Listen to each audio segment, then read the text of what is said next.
Hello, hello, hello. Welcome, welcome. Let's make sure everything is streaming just fine. Sorry for being 6 minutes late, by the way. A little bit of a frog in my throat at the moment. Are we streaming on Facebook?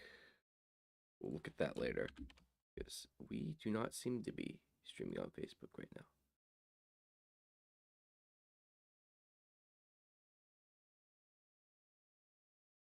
Are we live? We're live on that channel. What about on this channel? Are we live?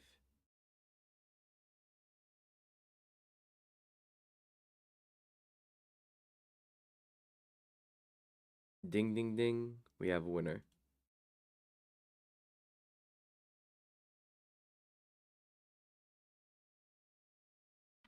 We mostly have to fix Facebook streaming because it is not quite as good as the other. No need for that, sir. No need for that. And how about on Twitch? We are good. Excellent. It's mostly Facebook that's acting up because you need to make a new key every time, which is fucking annoying. Excuse the language.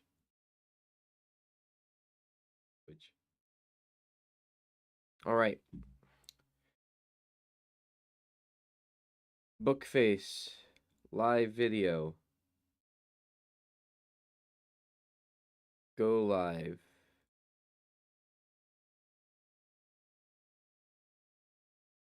No, not virtual Canada.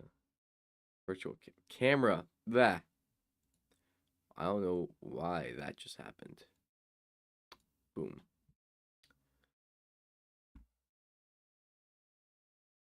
Oh wait, streaming software. Duh. All right, and then edit that key.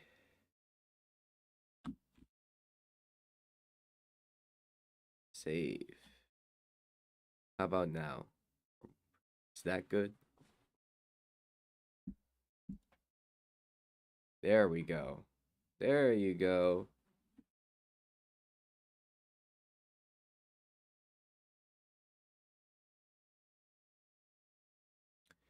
And the title of the stream, we're on Atheist Podcast, episode 2. Bear with me.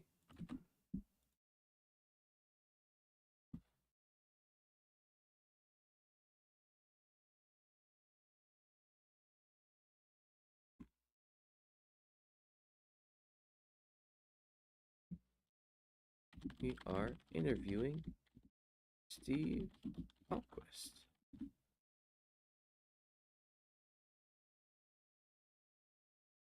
It is still connecting the live video for some reason.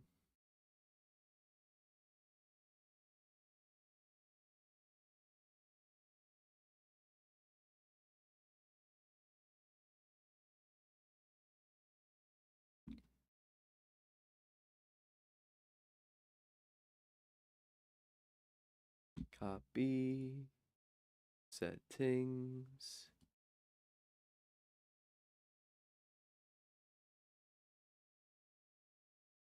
Oh my god, it is frozen. That's the best. Hello, anyone in here? How are you doing today? What a lovely Sunday afternoon that we find ourselves in. And it seems to have found that amazing. It needs me to type in the description again.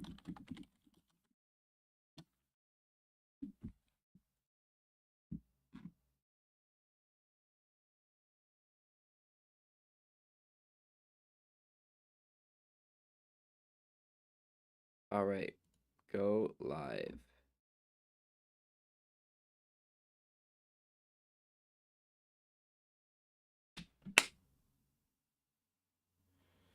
Man, I hate Facebook.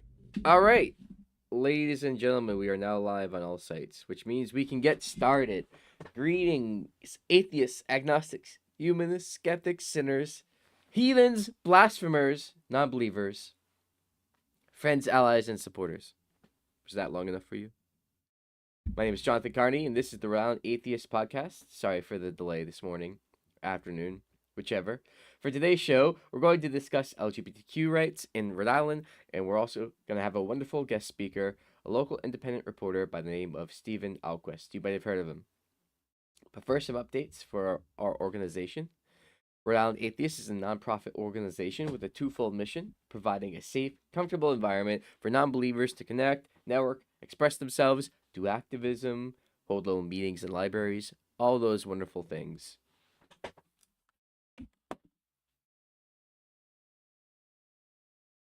Ain't no one who needs to see that. And fighting for religious freedom and separation of church and state in our state, and by extension, LGBTQ rights and reproductive freedom, because a lot of the times people like to use their religion to fight against LGBTQ rights. Thank you, Spambot on Kick. By the name of Parental Godfather DJY, but there are no gods here, so you can take that back with you. I'm just kidding. We had a busy last year. We're continuing full steam ahead this year in 2026. Our largest endeavor is the celebration of the Rhode Island Day of Reason, which falls on May 6th. We'll talk more about that in another show as it gets closer. But for now, set your calendars for the Day of Reason ceremony on Wednesday, May 6th at 3 p.m. Eastern Standard Time at the State House. Coming up this month, we will be at the State House on Tuesday for the start of the Rhode Island legislative session, representing, holding up signs, and reminding our elected officials that we are still watching. Please contact us to RSVP. Also, our first general meeting of the year takes place on Tuesday, January 13th at 6:30 p.m. Contact us for the location, meeting details, and to RSVP. Also, just a reminder that at the end of our show, you can call into our Discord and we'll chat with you live on air. The link is going to be posted in the description, which I will do right now. Once you connect to our server, you can join the waiting room and we'll pull in callers when we're ready. Let me switch to the Rhode Island Atheist Discord account. Our topic for today is LGBTQ rights and equality in Rhode Island. Providence has once again earned a perfect score on the Human Rights Campaign Municipal Equality Index, the MEI, a distinction that is maintained since 2014, which is when I graduated high school. Damn. Impressive. According to safehome.org, only 8 states received A grades for LGBTQ safety based on their comprehensive pro-equality laws and low rates of hate crimes against LGBT people. Only Rhode Island nabbed an A+ mark. We're special that way. The smallest, but the mightiest. Rhode Island Pride draws massive crowds, and with organizers consistently reporting over 125,000 participants, making it one of the best Pride celebrations in the country. For state laws, we have a lot of non-discrimination laws. State law explicitly prohibits discrimination based on sexual orientation, gender identity, and expression in employment, housing, credit, healthcare, and public accommodations. That makes Dave Chiradio very mad, I promise you. Same-sex marriage and family rights. Same-sex marriage has been legal in Rhode Island since August 1st, 2013. Same-sex couples have the same rights regarding adoption and parentage as opposite-sex couples. The Rhode Island Uniform Parentage Act, effective January 2021, ensures that all intended parents, including LGBTQ individuals and couples, can establish legal parentage without having to go through a potentially expensive and time-consuming second parent adoption process. For conversion therapy, that dangerous practice on minors has been banned since 2017 because it's basically torturing people with no actual results. So, But when you are a religious person, unfortunately, that thinks that LGBT people are all fake and they're all just, being blasphemous, then you tend to hurt people in your crusade to make them act just like you think they should have to act. And that's not very good now, is it? School environment. Rhode Island law and Department of Education regulations require public schools to provide a safe, supportive, and non discriminatory environment for all students, including transgender and gender nonconforming students, and prohibit bullying based on characteristics like sexual orientation and gender identity, or really bullying at all. Transgender rights. Transgender individuals are protected under state law and can update their name and gender markers on official documents, such as birth certificates and driver's licenses, without surgery requirements. Hate crimes. State law includes sexual orientation and gender identity as protected categories under hate crime legislation, allowing for enhanced penalties for crimes motivated by prejudice. Ron House of Representatives passed a resolution last year in 2025 affirming solidarity and support for LGBTQ community, especially in these trying times. Rhode Island Atheists joined our partners and signed on letter endorsing this resolution. In 2024, Rhode Island Atheists worked with our community partners in helping pass the Healthcare Provider Shield Act, protecting medical providers who treat LGBT folks from who protect them from persecution and prosecution. In 2025, our organization was heavily involved in helping pass the Freedom to Read Act, fighting back against book bans and protecting librarians from persecution. Those poor librarians. Yeah, we gotta make sure that the conservatives don't bully them as they like to do.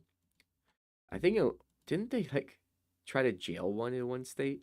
I don't think it was this state, but it was crazy stuff. Anyway, equality is at the core of Rhode Island Atheist vision as an organization. We proudly work with local partners like Pride in Aging and Youth Pride in defending LGBT rights in our state. Despite our state's high standards, local school committees have become civil rights battlegrounds. Christian nationalists associated with groups like Moms for Liberty and Turning Point have spent the last few years crusading against LGBT students, seeking to overturn state protections. Rhode Island Atheists has worked closely with the Women Project and other community allies in fighting back, showing up, and giving testimony. Now, let me make sure, now that we've gone through the topic of the day, the LGBT rights, let me make sure that we have the Discord link in the live broadcasts so that if people want to join after the Steve Alquist interview, they can. To join for viewer call-ins after the interview, join the Discord at boom boom. Let me throw in all of these. No one said to unmute. I don't want to listen to myself back. Thank you very much. Hey, Joe, are you in here? Are you in chat? And do you know when you mean for Stephen Alquist to be coming on for our lovely interview today? Is he joining the Discord at some point? I do have an article I wanted to read that can also eat up some time. Not that it will be eating up because it will be so fun, but you know what I mean. Let me go to this account and also share that link to the Discord so that anyone viewing on here can also join. Okay, thank you. Can I post a message in my own chat, please? Thank you for cooperating.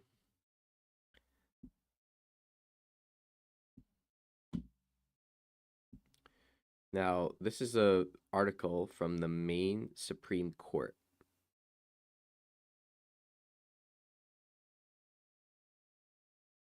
that I wanted to look at.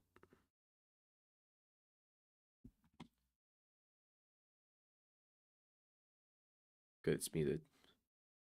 Let's see if this is set up right. Yep, yep, yep.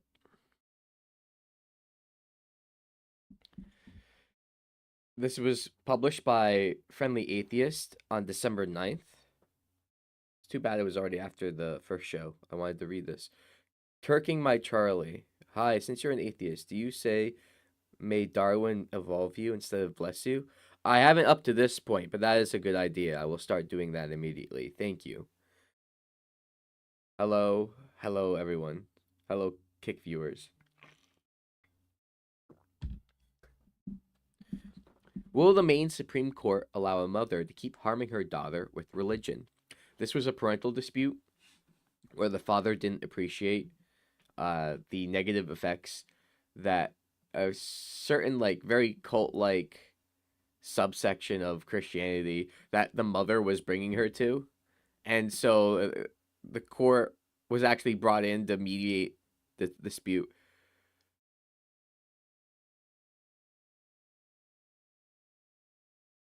Okay, we have some anti Semitism in the chat. Let me go take care of that. Get out of here, freak. Ban. Get out of here, freak.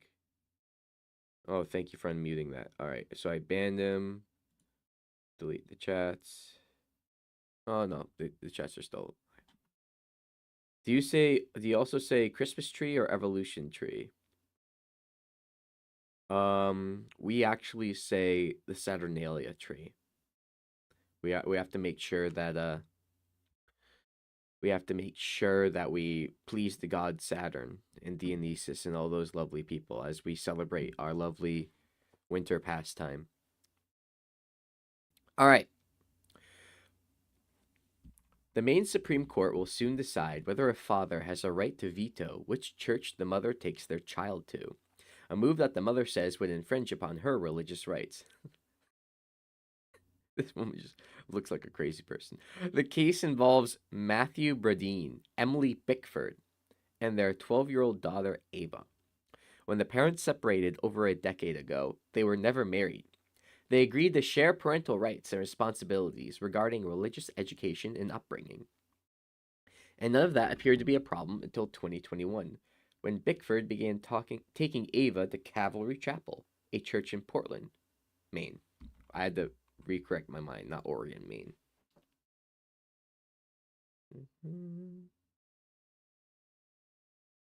Brodeen soon noticed some major changes in Ava, harmful ones, and asked the judge to modify their parenting agreement so that he could have control over Ava's religious upbringing. That's a big ask, obviously, and he needed some damn good reasons for a judge to sign off on his wishes. But in 2024, that's precisely what a Maine District Court judge did. In an 18-page ruling, Judge Jennifer Nofsinger laid out all the reasons Bradeen's argument was compelling and why he deserved to have control of Ava's religious upbringing. The justification boiled down to a few major issues.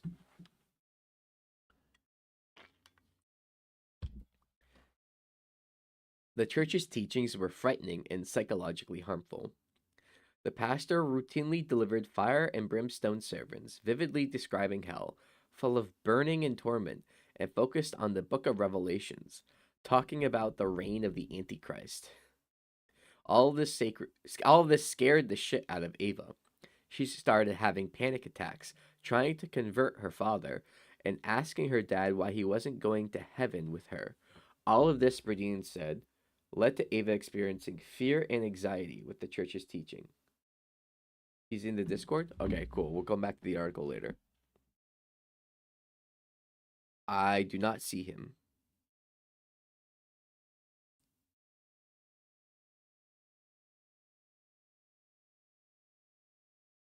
Joe, I do not see him in the Discord.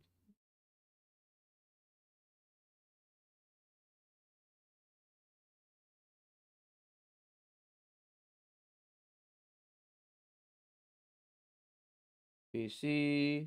What is his account? Also, if you could message me in chat so I see it right there.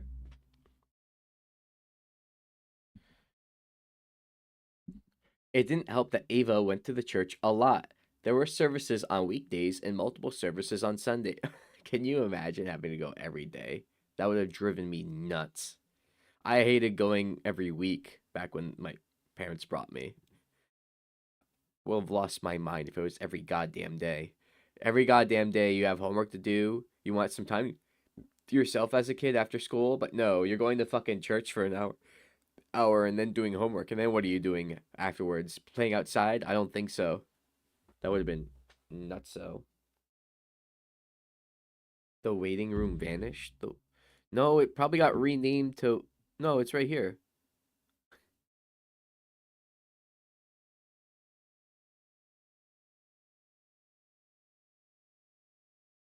The waiting room vanished. What's his account?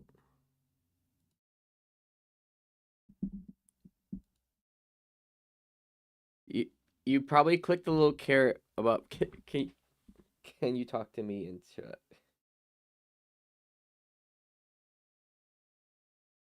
Can respond verbally instead of texting during the thing.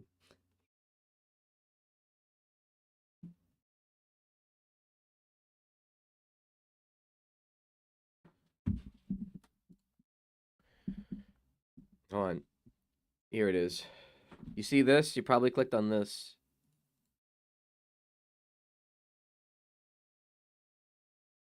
Uh, Atomic Steve. Yeah, I don't see that account here. I see LGGEE, Rich Height, some bots, and then you. There, he's not in the Discord. Also, I look a little dark, don't I? I'm like in the shadows with my face here.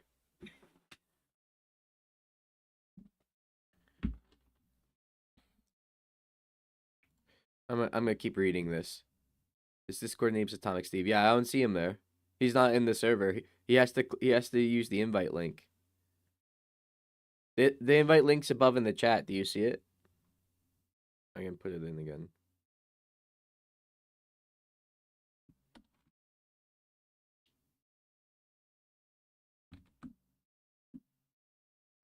Well, you're looking at Facebook stream, right? It's in there in the comments. All of which there were services on weekdays and multiple services on Sunday. All of which Bickford and Ava attend. What kind of sociopath goes twice in one day? What are we doing here? On some of those Sunday, people just really need hobbies. Jesus Christ. On some of those Sundays, Ava had to listen as people testified about how Jesus saved them from sexual and physical trauma, gay and lesbian relationships, and infidelity. Despite all that, some of those guys got caught cheating on their wives, and then they had to say that Jesus saved them. Anyway, despite all that, Bradine never let Ava think her mother was wrong or brainwashed. He just taught Ava that different people believed different things, and that he simply didn't agree with what that church taught. He's not even an atheist. He's just like, please stop like scarring my daughter with your abusive like hell and brimstone sermons. Bickford hid from Bradine. That's the mother. The mother is Bickford, and Bradine's the father. Bickford hid from Bradine how much she was indoctrinating her daughter. Bickford once told Bradine she was taking Ava out of school to visit the state capitol, but that was a lie. She and Ava attended an anti-abortion protest. Bringing your 12. Well, I guess both sides bring their 12-year-olds, I guess, to do political battle against each other at protests. She also sent Ava to a church sponsored overnight retreat without telling him. Weird. Bradine wasn't told the location, and Ava wasn't allowed to have a phone there. That's a good sign. So he couldn't communicate with her as it happened. At another point, Bickford was on the verge of baptizing Ava without telling Bradine. If this was my kid, by the way, and the mother was going to baptize her without my consent, I'd be going to jail in a video game. That's not. We're not doing that. He only found out through a third party. Yep. That's how it be. when your custody agreement says both parents have shared control over the daughter's religious upbringing, those are all things that should have discussed together. They had a custody agreement already because they had been separated. Why? Because the woman was a fucking psychopath. No offense. Jesus. But even when Bertine was on his own, Bickford forced her religion into the picture anyway. She sent Ava to his house with more religious paraphernalia than typical. She's trying to get back with him, but first she has to convert him, or they're not allowed to. They're not allowed to be together. Aha! I see him. Okay, so he is in the voice channel. So we will get back to this article later. Wow, what a roller coaster it's been so far.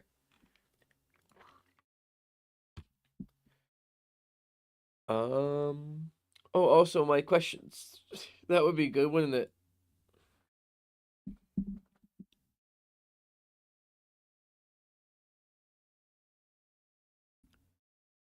Shit.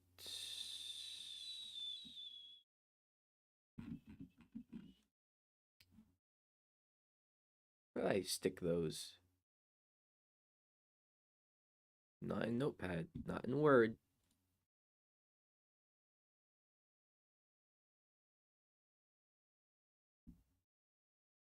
Why I just have them in my damn Messenger? That's the only place I have them. I swear I like put them in a document, but this will do fine.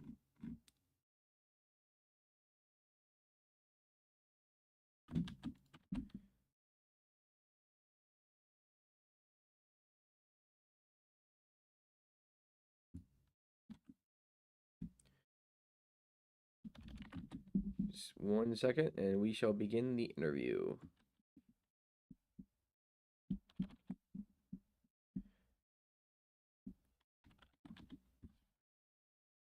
Right now. Wait.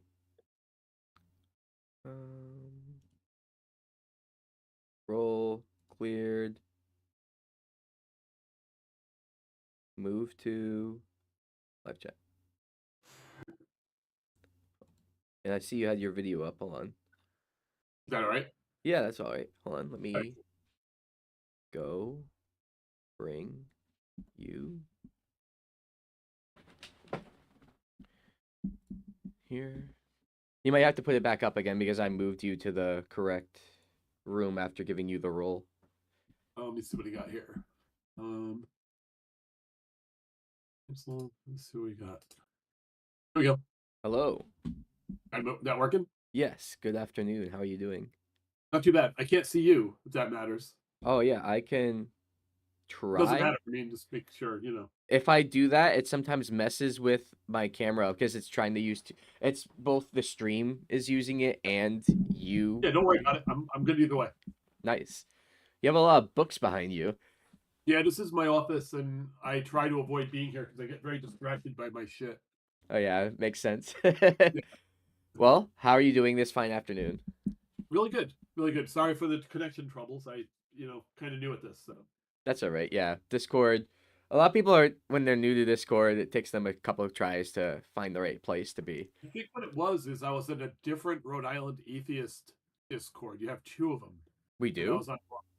So Oh, I didn't know we had two of them. Uh-oh. I'm now looking for two different Rhode Island atheist Discords. We'll have to So hunt down the duplicate and figure out yeah, where that came from. yeah, All right. Well, I wanted to ask you. So, Jessica Alquist was your niece, is that right? What was it like to have a Rhode Island State Representative, Peter Palumbo, call your teenage niece an evil little thing because she didn't want a Christian banner in her public school? yeah. It was amazing because, well, it worked against him because an evil little thing. She just adopted that as her motto, right? And used it and didn't worry about it too much. But honestly, the real thing was it was an early example in my life of the lack of professionalism that some members of the Rhode Island General Assembly have when it comes to dealing with issues they don't understand or don't appreciate. Right. Right? I mean, Peter Palumbo, he eventually he left public service shortly after that.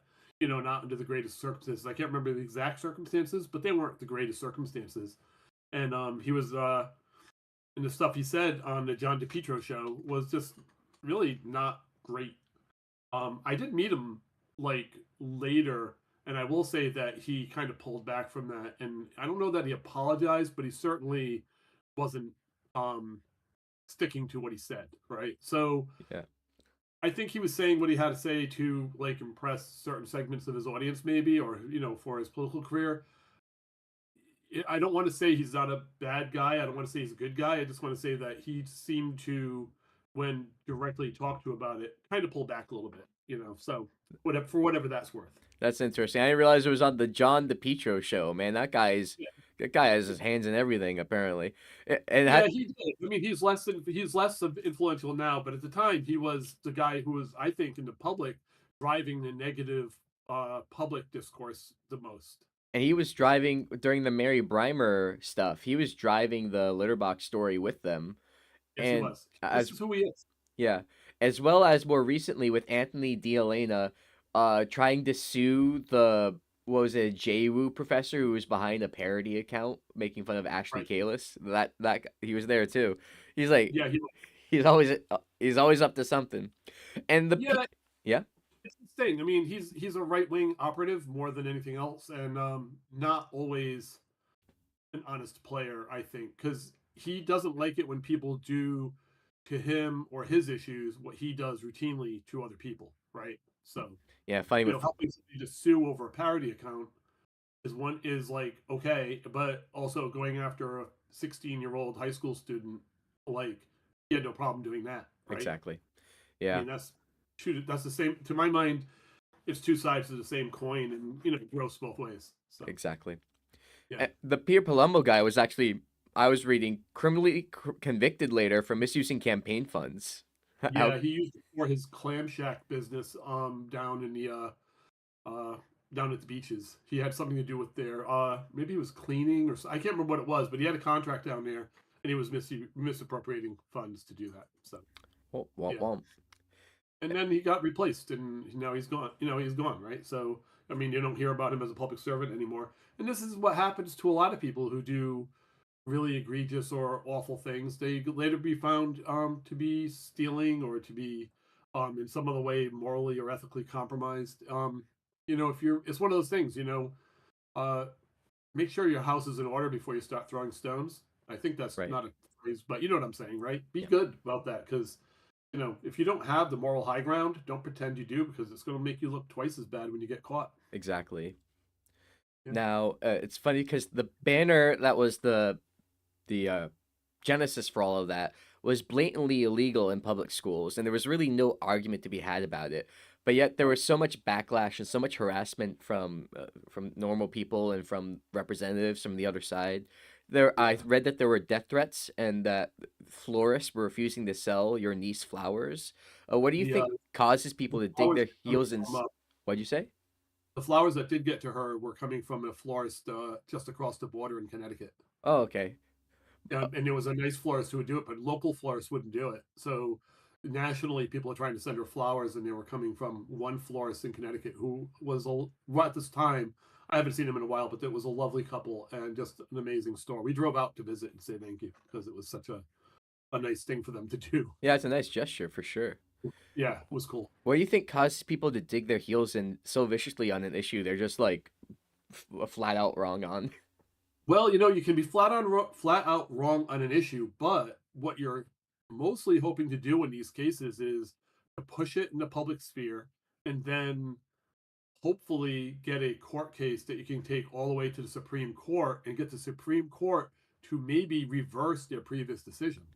Right now it's illegal because of Supreme Court cases that came down and made that kind of mixing illegal. But if that same case today were to go to this Supreme Court, are you confident they would say that's a mixture of church and state, or that this court would care? Right. So this is Not with what this court. is happening in Rhode Island right now. There are people who are pushing anti-trans um, uh, efforts in school boards and school committees across the state. 3 or 4 different school committees have been considering these things. And the reason they're doing it isn't because, they think that Rhode Island state law is going to be reversed or that they have the right to break the law. What they're hoping is to get a case they can bring all the way to the Supreme Court and then eliminate that right entirely. And so that's what they were trying to do here. Like, even when they won the prayer banner case in Rhode Island, the way they won that was there was a ruling, right, from the court. She was clearly in the right, Constitution, everything else. And then at a school committee meeting, the school committee debated whether or not to appeal that to the Rhode Island Supreme Court. And that would have cost a whole bunch of money. I mean, they already spent lots of it. I can't remember the totals, but it was like, I think it was in the $100,000 range. Yeah. And they wanted to spend more money to, like, basically take it to the Rhode Island Supreme Court. Even if they lost there, which they most likely would have, they were hoping to bring it to the Supreme Court, the National Supreme Court, and then overrule the previous rulings against having things like prayer in school. So, the idea, though, was does Cranston school system want to spend all the money it takes to reverse a policy that A, kind of makes sense, and B, will cost them a lot of money and have national implications, but is that really what Cranston wants to be known for? At the time, politically speaking, I think it was a bad move, but I think if the same thing were to happen today, they may have made a different decision. Yeah, they may have would push it all the way. Yeah. And I would think they would, unfortunately, possibly win. I don't know if this Supreme Court would uphold the Constitution in that case. Yeah. We have a president who's like literally saying that if you're not a Christian, you're not an American. I mean, Crazy stuff. Yeah. right, crazy. And, obviously wrong, obviously untrue, obviously not in the spirit of what our Constitution or what America's about, but they don't care. They're playing a whole new game. So that was the danger then. I think it's a bigger danger now. The prayer banner's down, but that prayer banner was cut out of the wall, which is ridiculous. All right, here's the thing: it's painted onto a wall. Oh. To preserve it, they cut it out of the wall. They wrapped it in a box and they put it in a, basically, I don't want to call it a secret underground bunker, but they put it into a step, right? It's like the Lost Ark of the Covenant at the end of Indiana Jones. They literally boxed it up. I saw a picture of it, boxed it up, and then placed inside this warehouse somewhere. Maybe thinking that down the road they'll pull it out and put it back up. Yeah. It's kind of crazy. All they had to do was paint over it. They didn't have to spend thousands. It was like one dude with a ladder could have painted it. They literally cut it out of the wall and replaced a section of the wall in the middle of this auditorium. Cutting off their nose to spite their face. I mean, how much money, right? I mean, pay a guy $29 an hour to do it, spend 4 hours doing it, or you pay like a moving company and architects and all this in re-bricking it. I mean, think about a school wall. It's just nothing but cinder blocks. They had to replace and cut and do. It was a 3-day job, and it was like lots of money they spent. That's crazy. Fraud, waste, and abuse much. Where's my Doge? Right? On one sense, it's kind of interesting it's been preserved because I'll sometimes think it would be cool to pull it out, put it into a museum, and talk about how we fought for our rights. Yeah, exactly. Right?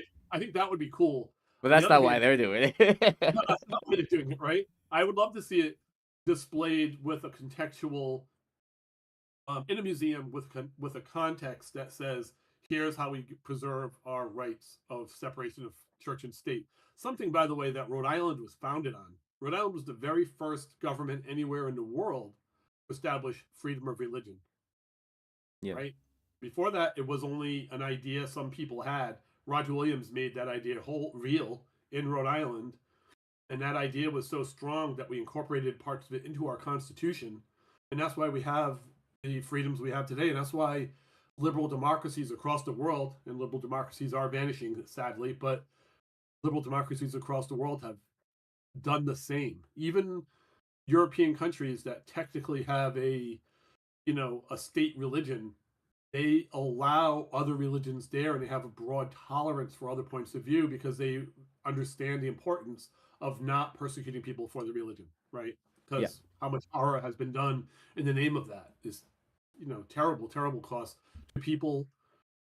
If you look at the most extreme example, Nazi Germany, but we can see that throughout the world. We can see it even happening today. We can see people being persecuted for their religious beliefs in China, Russia, probably Venezuela right now. Who knows? But it's happening all the time. Yeah. So eliminating that's anyway.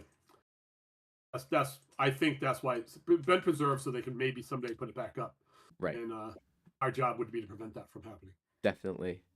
Now, you're an independent journalist. Have you ever had Yes. an interest in traditional media, or why did you choose to go the independent route? I didn't want an editor. I didn't want to be told what stories to cover. I wanted to cover the stories I want to cover. Right. I don't think people. I don't think an independent. I worked for the Providence Journal. I don't think they would say, "Yeah, spend days and days and days writing about the rights of transgender students in places like Westerly." Right. I don't think they would care. Plus, they wouldn't want me spending days and days and days and like essentially in a way telling the same story over and over and over again. Right. Because when I go to Westerly or I go to Smithfield or I go to some other part of the state where they're discussing these issues, it's Gloucester, for instance, it's essentially the same story. Um, a small number of people, actually, it's the same people in the state who are right wing, um, transphobic, ultra right wing Christians, Christian nationalists. They are working in any place they can to advance anti-trans narratives, um, so that they can take this to the Supreme Court, as I mentioned. But the idea is the journal doesn't want to spend the money to do that work because they look at it as one story. This is happening. Good job, Steve. We're done. And then they won't revisit it for a year. I'm able to, as an independent journalist, do that story whenever it comes up, wherever it comes up, however it comes up. And I spend my time doing it. And I have a following of people who like the work I do. And they, support me the same way they might support NPR to do this work on a local level so that they understand what's happening. No one can track a school, every school system in the state. And I have trouble doing it. And I have people Right. on the back end who help me do that. It's not a thing I can do alone. I have people who read through all the agendas for all these different meetings.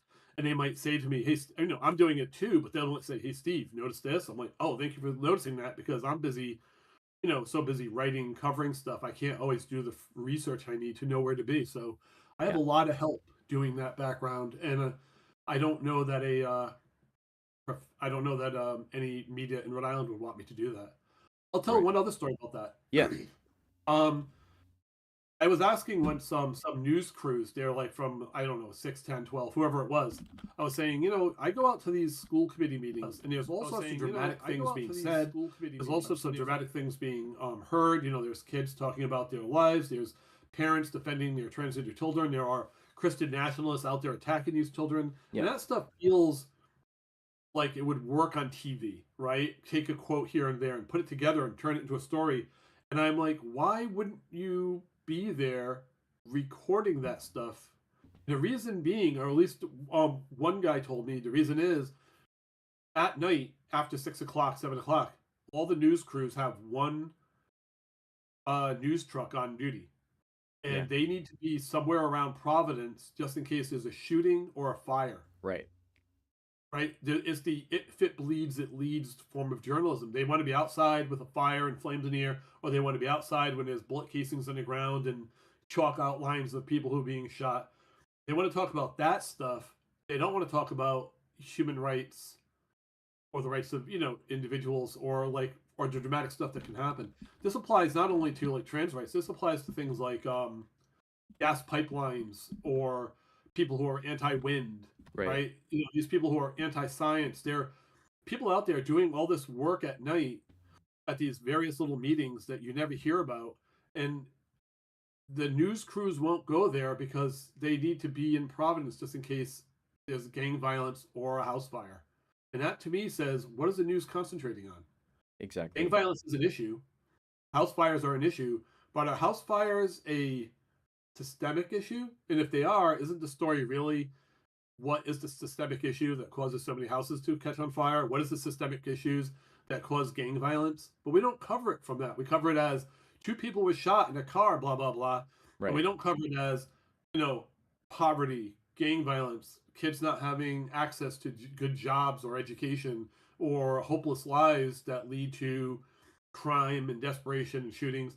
That's a story. The story isn't some random dude shot some random dude and terrible things are happening. That's just fear mongering. It's not really news, and it's not really what we need to be doing as journalists. So anyway, that's the operational reason it happens, and that's why I like to maintain my independence, because I want to be able to not do a story about a random shooting.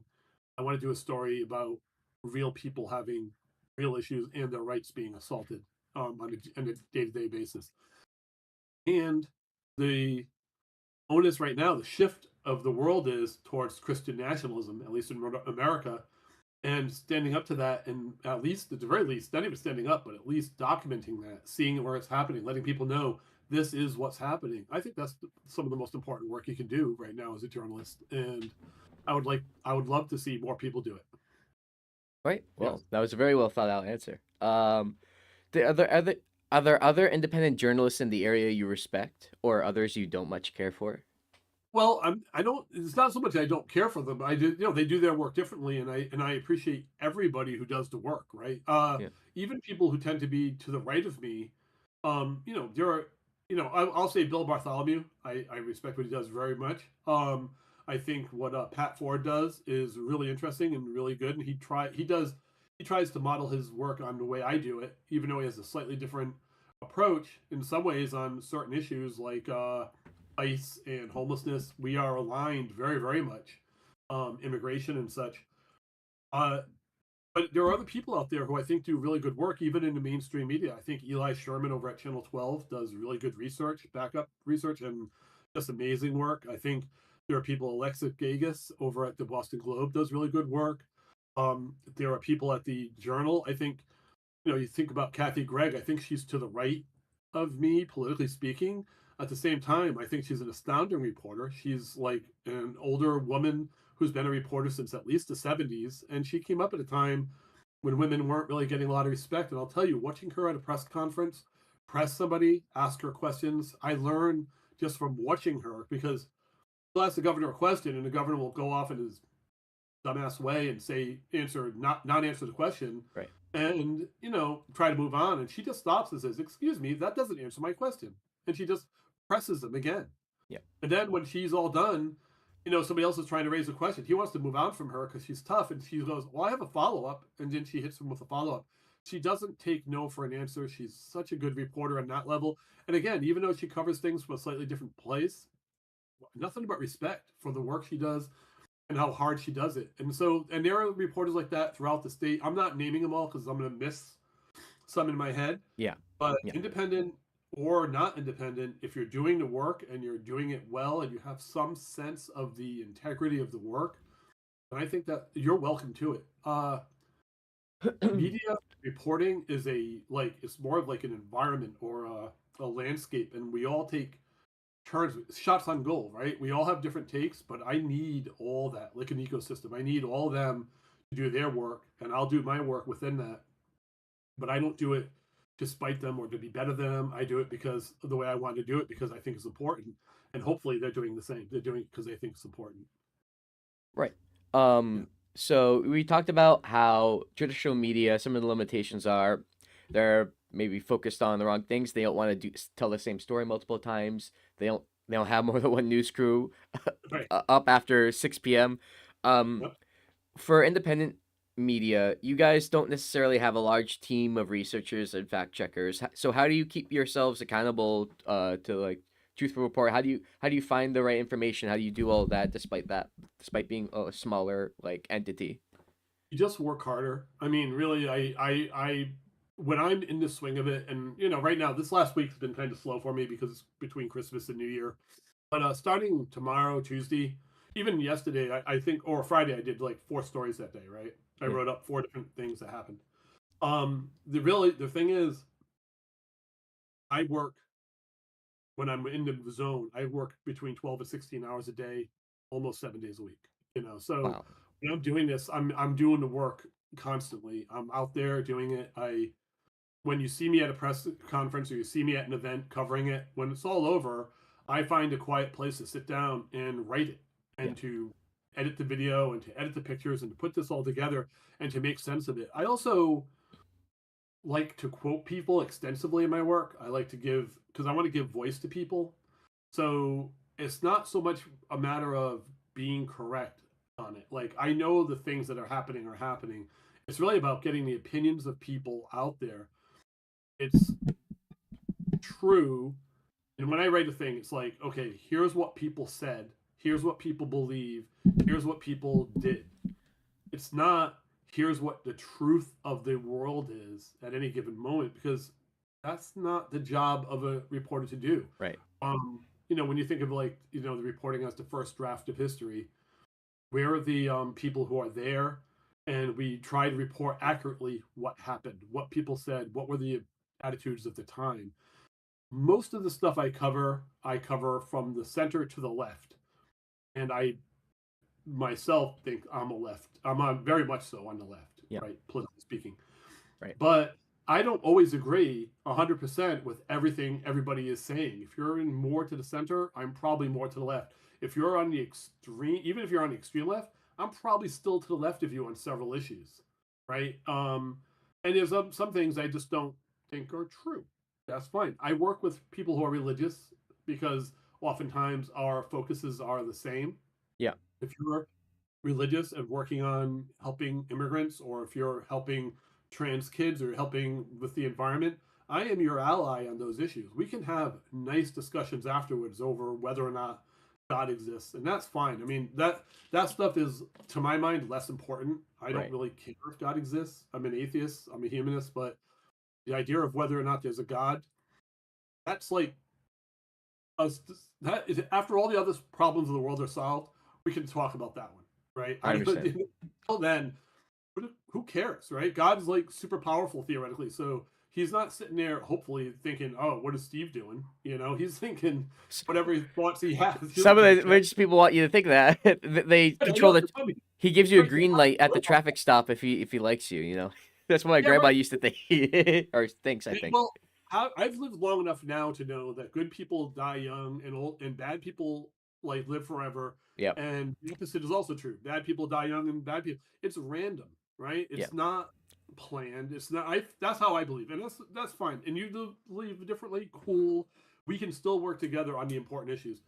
So what I'm trying to say is, the work is the work. You need to do the work. We have to help each other because no one else is helping us. And whether if I save your life, whether God somehow put me in the way of that fire and I ran into the house and I pulled you out, or I was just happened to walk by, it doesn't really matter. I'm doing what I have to do at the time to do the thing, and I don't really give a shit if it's Right. Kismet, fate, Buddha, God, Muhammad, whoever, whatever, or just random dumb luck. That's great. It works out for us. So Yeah. that's what I. So we talked about traditional media. We talked about independent media, which is you. Mhm. Now I was wanted to ask you about your opinion on alternative media. Just random people, streaming services, YouTube, making videos, making content, not necessarily trained people, not Yep. necessarily, media trained people. And technically, if I were to cover the news, this would be what I would fall under. But Mhm. with the alternative media that people tend to be consuming today, do you see an issue with the lack of accountability for their reporting and to the truth that some of these alternative media people have? Yeah, I think the difference between independent and alternative media is a very fine line. And really, what it comes down to is the professionalism and the philosophy behind the work you're doing. I mean, there's very little difference between me and what you might call alternative media in the way you defined it. But I think I try to bring a level of professionalism and integrity, and I back the words I say, right? I stand behind every piece I put out. I'm proud of all the work I do, and I hold myself to a very high standard when I do it. If you're doing this work and you have less high standards, I'm not saying you shouldn't do it, but you should really be thinking all the time about what is the point of doing what you're doing.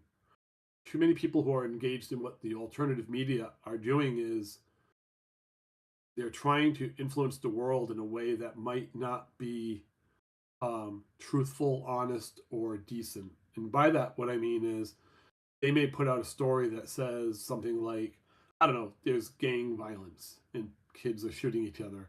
And the implication of that from what they're trying to sell is racist, Right. right? That they're somehow this gang violence is code for black and brown people engaging in violence in poverty. It's classist, it's all these things. I think, when you do it that way, you're not doing it honestly or for the right reasons. If you're really interested in those issues, and I meet people all the time who are interested in those issues, and those people, because they have an honest accounting and an honest take, have a very hard time getting their views out there. Right. Um, if you want to talk about, like, children being sick or poverty causing issues, they'll talk about, oh, look at these homeless people are on the street and they're knocking on my car window and they look scary and they're asking me for money. I wish they would, like, stop that. Could the police please do something about that? Instead of saying, why are all these people living on the street with no money? What can the government do to help them? They're saying, can you please make them go away? Can you Right. please send them somewhere where they can die outside my view so I don't have to feel guilty when I look at them, or I don't have to feel scared when I see them? I don't. They should know. Should think about what makes the drug supply so dangerous for people who are addicted. What makes it so dangerous is it's illegal, so criminals fill that void with crappy drugs. But if the drugs were clean and legally available with all the kind of medical help that we could provide to help people work through the issues that cause dependency, then they wouldn't be on the street robbing people, knocking over cars, or breaking into your house to steal valuables to sell for drugs, because they would be being taken care of in a way. So I've we can seen I've seen conflicting things. I think there's a Latin American country who tried the legalize, and well, I would kind of be for that if it was mandated that you get like treatment if you're like addicted and dying on the they street. do that in Portugal right now, and they have some of the best outcomes in the entire country. Look up Portugal's Portugal. drugs. Okay. Yeah, Portugal does that, and their system, it isn't perfect because there's no perfect system, right? Right. If you're looking for perfect, then all I can say is it's way better than the way we do things in America. I can't say it's perfect because Right. there's just no way, right? People are people. We are There's no system in the world that we can devise that a person can't break, and there's no system in the world that can account for all the different ways that people can be shitty, right? We can come up with laws against banks robbing you, and banks immediately come up with new ways to rob you because there is an infinite number of ways to break every rule, and they're always looking for ways to do it. That's just the human nature, and that's the downside of being a person. But we can come up with better systems. And I'm not saying that my system that I suggested there, or Portugal system, is the best possible. There may well be other ideas here that could work better. Yeah. We just have to figure out what they are, and we need to use what I would consider to be science, reason, and compassion, right? To make that happen. We have to figure out how to help people make the best decisions, knowing also that they won't always make the best decisions. It's like raising a kid, right? You can give your kid every opportunity. And I mean, I have as a kid, and I did a whole bunch of dumbass things, right? Like every Right. kid Right. Right. does. And, it's not like I didn't know the right way to do things. I just said, well, I'm the first kid in the world who ever thought of this great new idea and how to do it. And then what did I do? I ended up breaking a window or running my car into a tree because I'm an idiot, because I'm a dumb kid. Gotcha. This is just the way it is, and it applies also to people as a whole. We need to come up with better ways to take care of people, and if we do that, we minimize the danger to each other, and we minimize the ways that those little mistakes we make will cause us to do terrible, catastrophic things. Right? Yeah. There will always be problems. There'll always, I mean, even if we were to somehow make a world that was incredibly egalitarian and no one had any reason to kill each other, there's still going to be the situation where two people fall in love with one person and there's violence between them because we're humans and that's the way we are. Yep. And if we can deal with that in a compassionate way, an understanding way, and work through those issues in a better way, we can reduce, not eliminate, even murder, right? We can reduce, not eliminate theft. We can reduce, not eliminate drug addiction. I'm not saying that we come up with the perfect system because I mean, I'm a realist and I know that doesn't happen. We Yep. can reduce, not eliminate, probably things like cancer and all the other different illnesses in the world if we just did things like universal health care. We can, I mean, school shootings, Australia took care of their problem. One school shooting and it was over. We have them like every day, like 30 times a year more. Yeah. So we can do better. We can do better. There are ways around this stuff. We Yeah. choose. They do have them less frequently than us for sure. That doesn't mean they eliminated them, but they have them much less frequently. That's what I'm saying, right? And again, limiting. I'm not ever saying we're going to Not that stop it. not that for doing exactly what they did, but yeah. Right, but there are ways. All I'm saying is there's all sorts of different things we can do as a society, and we haven't exhausted those possibilities. And we seem to think, oh, the way we do things are perfect, and it's the cost of a free society is that sometimes these shitty things happen. But they never say the cost of a free society is that sometimes we're going to have like drug addicts living on the street mugging people. They say that's got to be eliminated. We need the police out there, but that's part of the free society that they're championing. We need to do better, and we need to think. We should act like scientists sometimes, Yeah, and we should also act as if we care about each other. right. You know, that's me being a softy humanist, though. So Gotcha. Now, when you look at all forms of media today, do you see a blurring of the lines happening between reporting and editorializing? And do you think that's a yeah, problem? And how do we combat that? I don't think it's avoidable. Okay. I knew early on that the kind of reporting I was going to do was going to have a point of view because I don't believe that you can go out there and be 100% neutral on all these issues. And I'll tell you, like my models for doing this were people like Ida B. Wells. She was a black female reporter living in the Reconstruction South, Okay. and she was combating lynchings. Yeah. She would go to small towns where lynchings occurred, and she would write about the lynchings that happened. She didn't go there neutral about the subject of lynching. Right. Right? She didn't go, "Oh, lynching, pro or con." She was like, "Lynching is bad. I want to write about why this is bad, and I want to shock people into being better."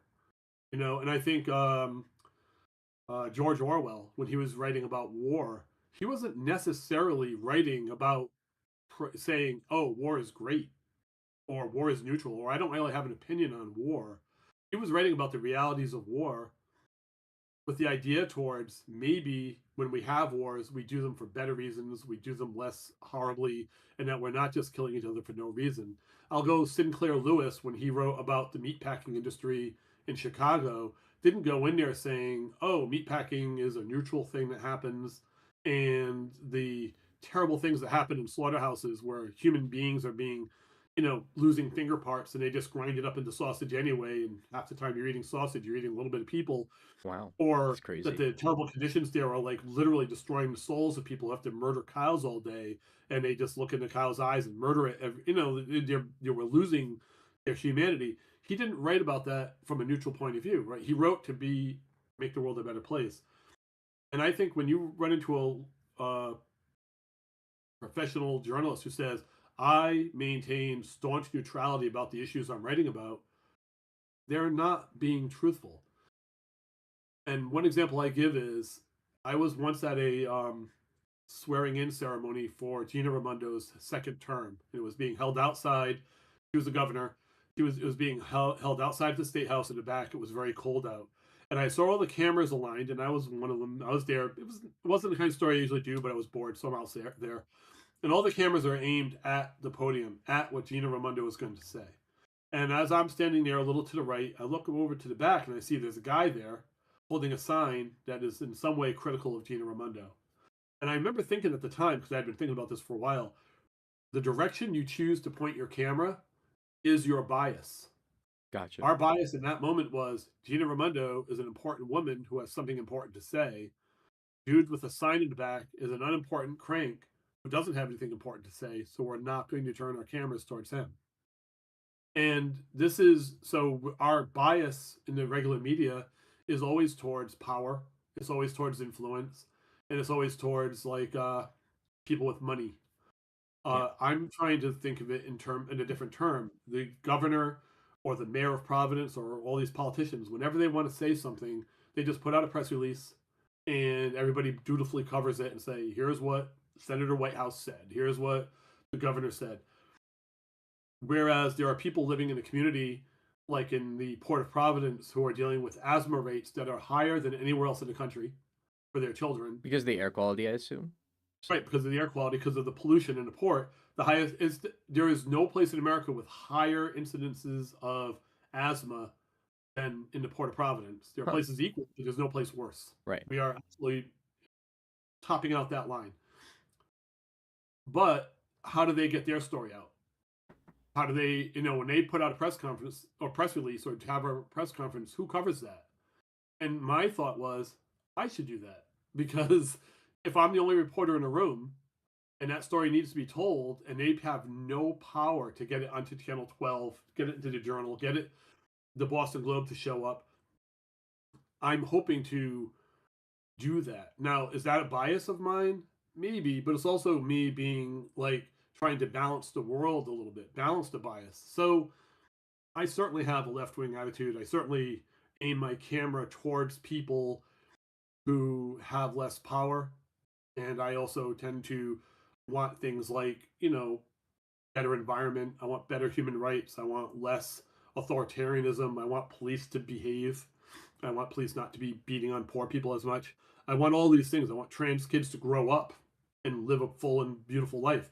I want all those things. And so, therefore, that's what motivates me to do my job. I'm not there just to like boringly write out, here's what happened. There you go. I mean, because what I'm hoping is that people will use this information to make the world a better place. I'll say one more thing. An editor at the New York Times recently said, I think it was just last year, like in early December or late November, that the job of the New York Times is not to defend democracy. And I was like, the job of every human being, including the New York Times workers, is to defend democracy. Because without democracy in this country, how do we ensure things like a free press?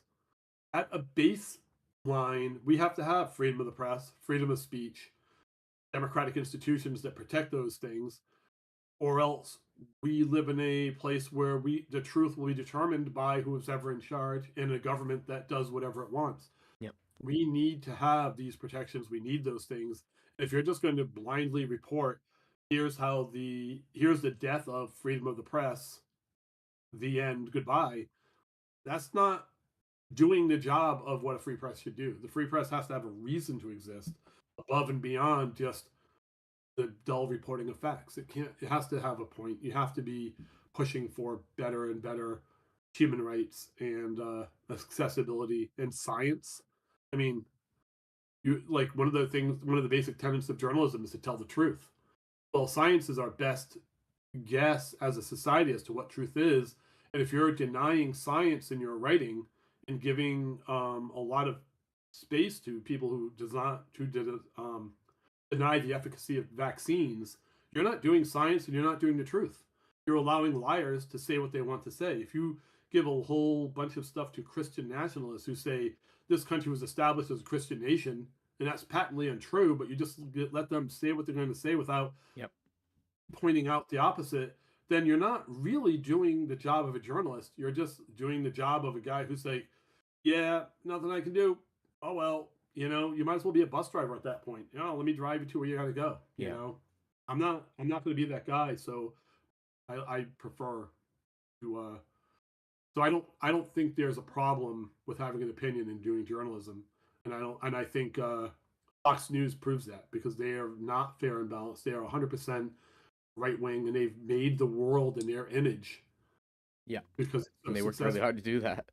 They did, yes, they did, and I love it that people come at me and say, "Steve, you're not a neutral reporter," and I'm like, I've never claimed to be. In fact, I've always been very honest about it.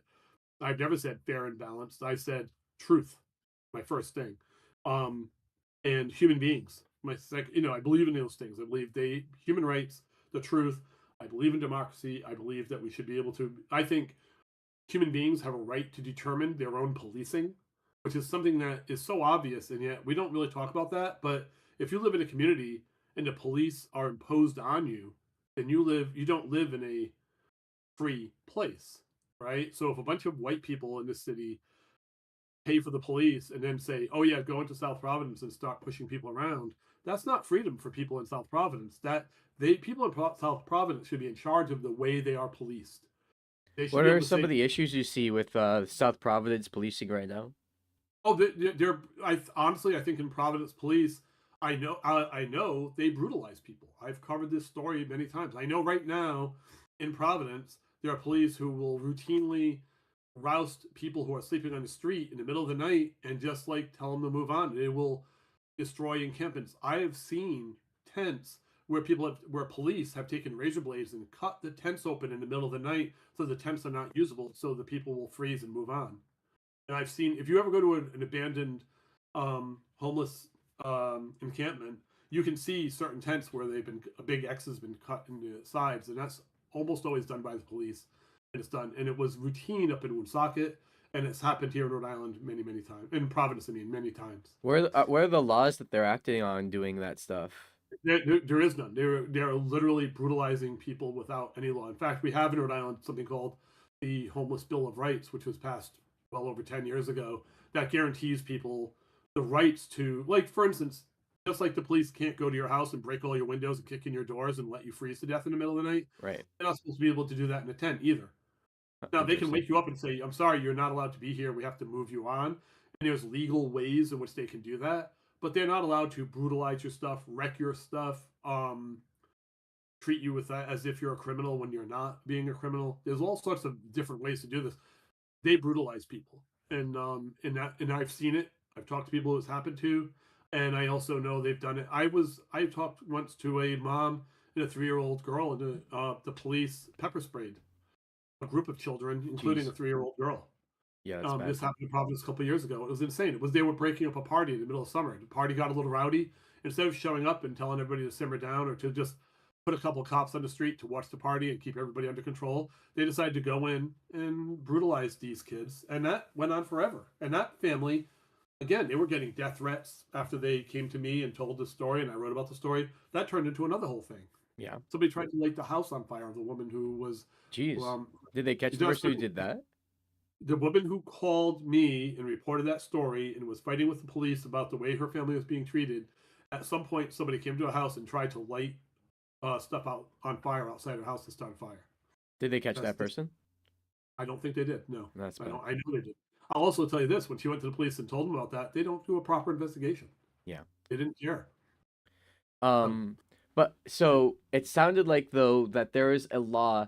They're not supposed to brutalize homeless people who cut their tents, but there is a law that says they can't like put tents up places. Like, what are they supposed to do? Is yeah, that there's all sorts of laws about this. But here's the thing: if you were experiencing homelessness and you put up a tent in a public place like a park, yeah, the police could come by and say, "Look, we have an ordinance that says you can't have your tent here." right? But if you had your tent in a place that was not owned by the city, until the owner of that place said, "Hey, could you come and move those people off my land?"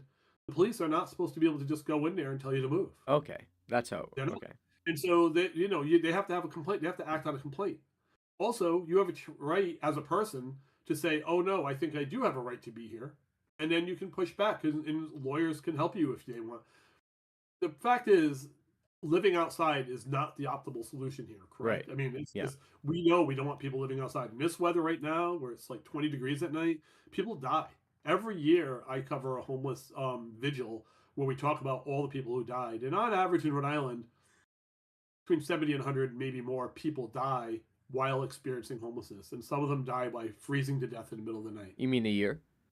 A year, Yeah. yes. It happens every year here in Rhode Island. And some of them die of other things. Overdose is very common, but many of them die from freezing to death in extreme weather Yeah. or complications from being sick in super cold weather. So so anyway, this happens beyond a question. I've interviewed a guy, and a week later he was found dead on a bench in Woonsocket, his coat open, his head back, and he was frozen to death.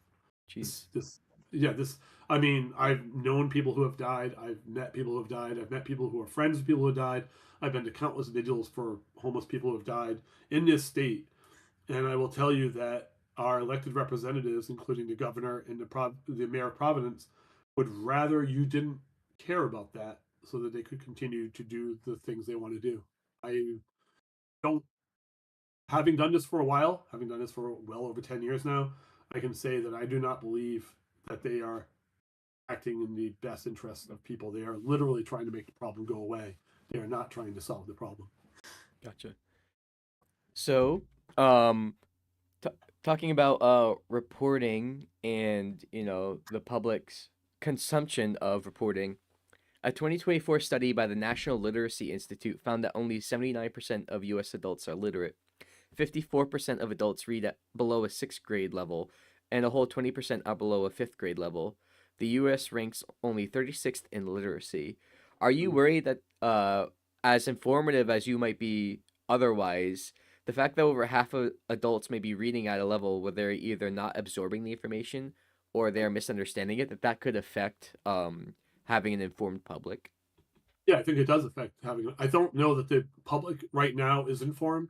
I No. don't think we'd be suffering a Trump presidency right now if the public were informed, if they were Right. thinking properly. I just don't believe that. I will say that in the last election, about a third of the country voted for Trump, about a third of the country didn't vote for Trump, and about a third of the country didn't vote at all. Right. Right? And so, start looking at these statistics. I was really, I mean, long ago before cell phones became a big thing. I think the literacy rates were even more dire, but I really believe that things like texting and cell phones have helped people to be at least that literate, so they can punch the right buttons on their computer, on their phones, Right. and access certain information. But at the same time, you're absolutely right. Not, I mean, the whole idea of a democracy is to have a public that is somewhat informed, and you're not even talking about the idea of misinformation, Right. right? I mean, you and Because there's a I, lot more information available to people because of technology, but a lot of it's crap. So the right, picking the yeah. and you and I might have certain filters so that we can see what that is, but when you're talking about people who have low reading comprehension, or who are just hearing it on the radio or watching it on TV, they are not interrogating those stories well enough to determine the truth or falsity, or to see the slant, or to understand how they're being manipulated by people. Look at the way the giant media is consolidating, and right now. Oh, back up. Consolidation of the media right now. Sinclair, a Texas right wing Christian nationalist group, owns Channel 10 and Channel 6. Yeah. Okay. The See, same company owns two of our three big television station news organizations.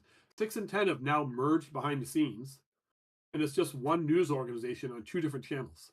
jeez. And they're being run by the Sinclair Corporation, which is a right wing group out of Texas. Our newspaper, the Providence Journal, is also owned by a Texas newspaper group.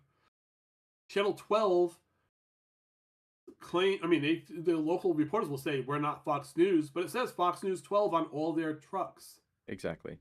right? The Boston Globe comes into our state and they do good work, and they might not be right wing owned, but the news stations like WPRO and all the other, these are right wing conglomerates.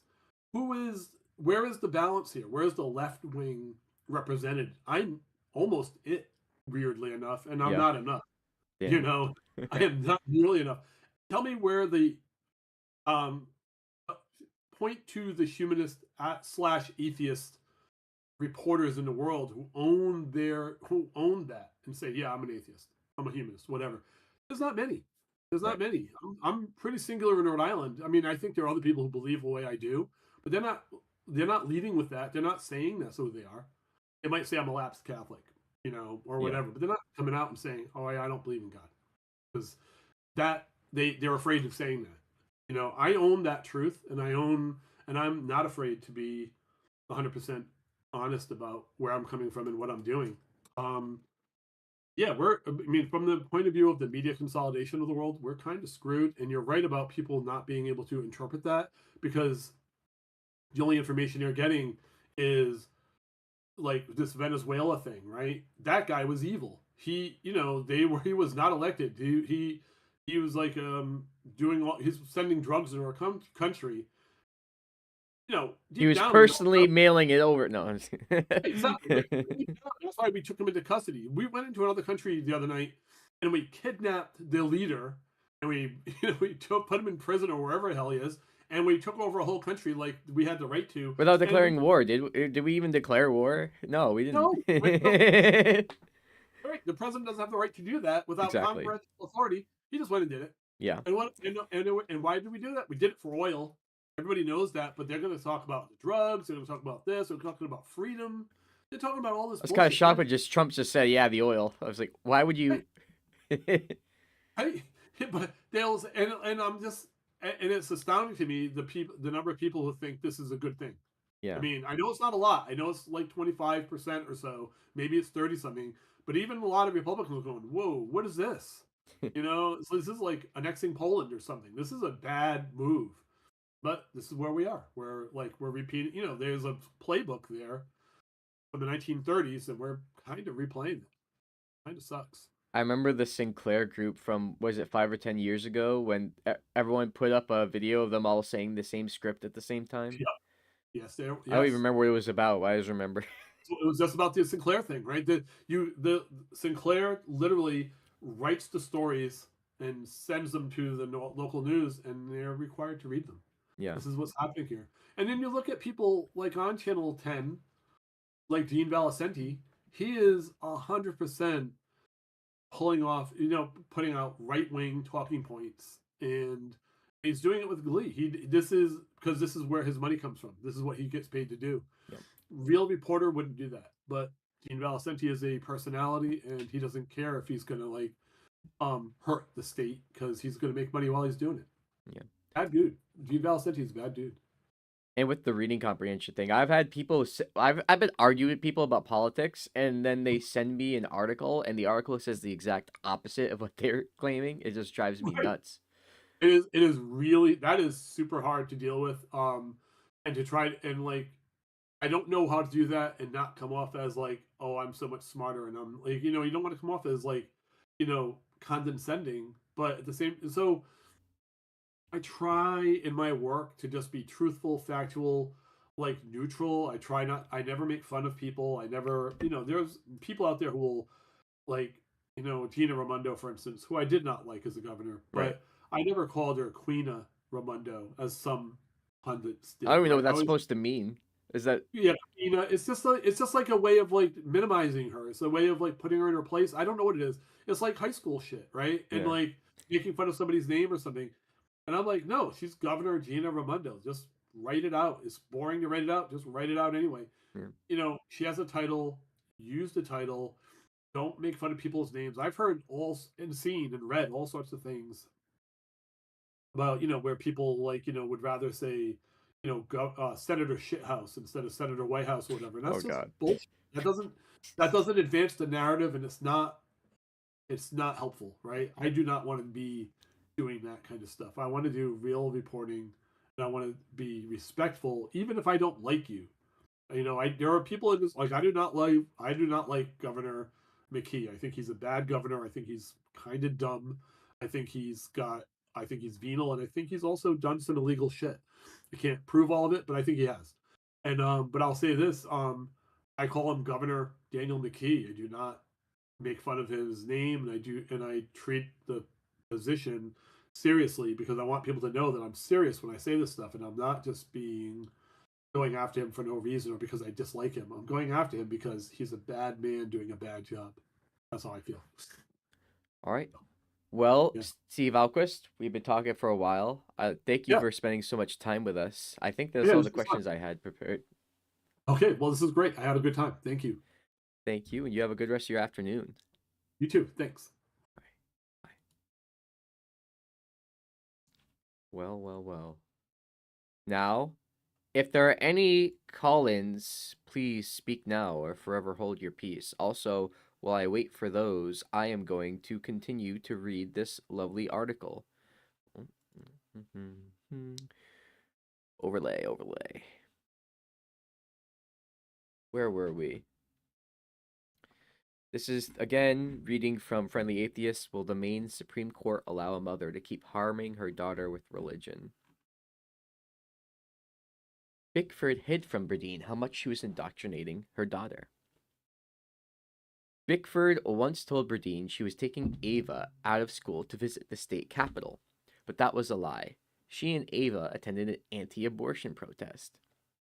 She also sent Ava to a church-sponsored overnight retreat without telling him. Bradeen wasn't told the location, and Ava wasn't allowed to have a phone there, so he couldn't communicate with her as it happened. At another point, Bickford was on the verge of baptizing Ava without telling Bradeen. Again, if this was me, I'd be going to jail in a video game. He only found out through a third party. When your custody agreement says both parents have shared control over the daughter's religious upbringing, those are all things that should have been discussed together. I wonder why these guys were separated. It's a big mystery.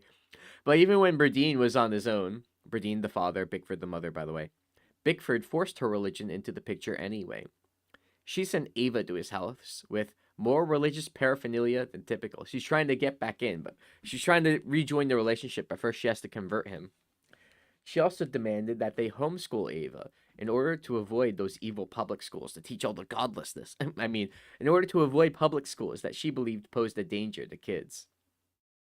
The judge said of Bickford, ironically, her explanation is that she wants to be able to review what her child is learning, but she has not given the father, Mr. Berdine, the option to weigh in on events that Ava attends. They're always accusing other people of doing exactly that which they are doing. An expert testified that the church was cult-like. I didn't need you to tell me that. At one point, the judge heard from Dr. Janja Lalek. I'm sure that's exactly how you pronounce that, by the way. An expert on cults. Bickford and my cult leader told me that's how you pronounce it. Bickford and her lawyer did not object to Lalek when she delivered testimony, though they tried to have it all tossed out afterwards. Lalek explained that closed social systems like this church had certain elements in common.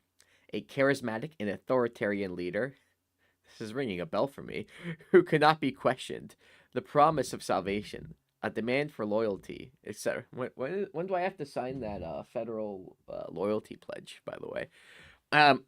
They also promoted hateful rhetoric, opposing science, public schools, and the gays, homosexuality. That sort of indoctrination, Lalek explained, could have a serious impact on a developing child, filling her with inferiority and doubt. It was also a problem that Ava didn't appear to have a choice in the matter. She was pressured to comply and conform. Importantly, Lalek never said the church was a cult. She just said it shared some characteristics with them. Because, they're all kind of cults at the end of the day, aren't they? Excuse me. Bickford's new medical views were harming her daughter. Speaking of alternative media being a cancer in society, there was a time when Ava was up to date with her vaccinations. But then COVID broke her mother's brain. I mean, she had an inhaler for her allergies and asthma. Did her mother take her fucking inhaler away? Why is that in past tense?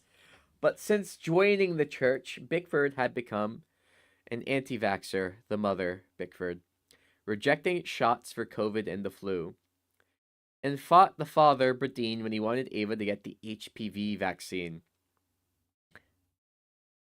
I'd be going to jail twice. The anti-science mentality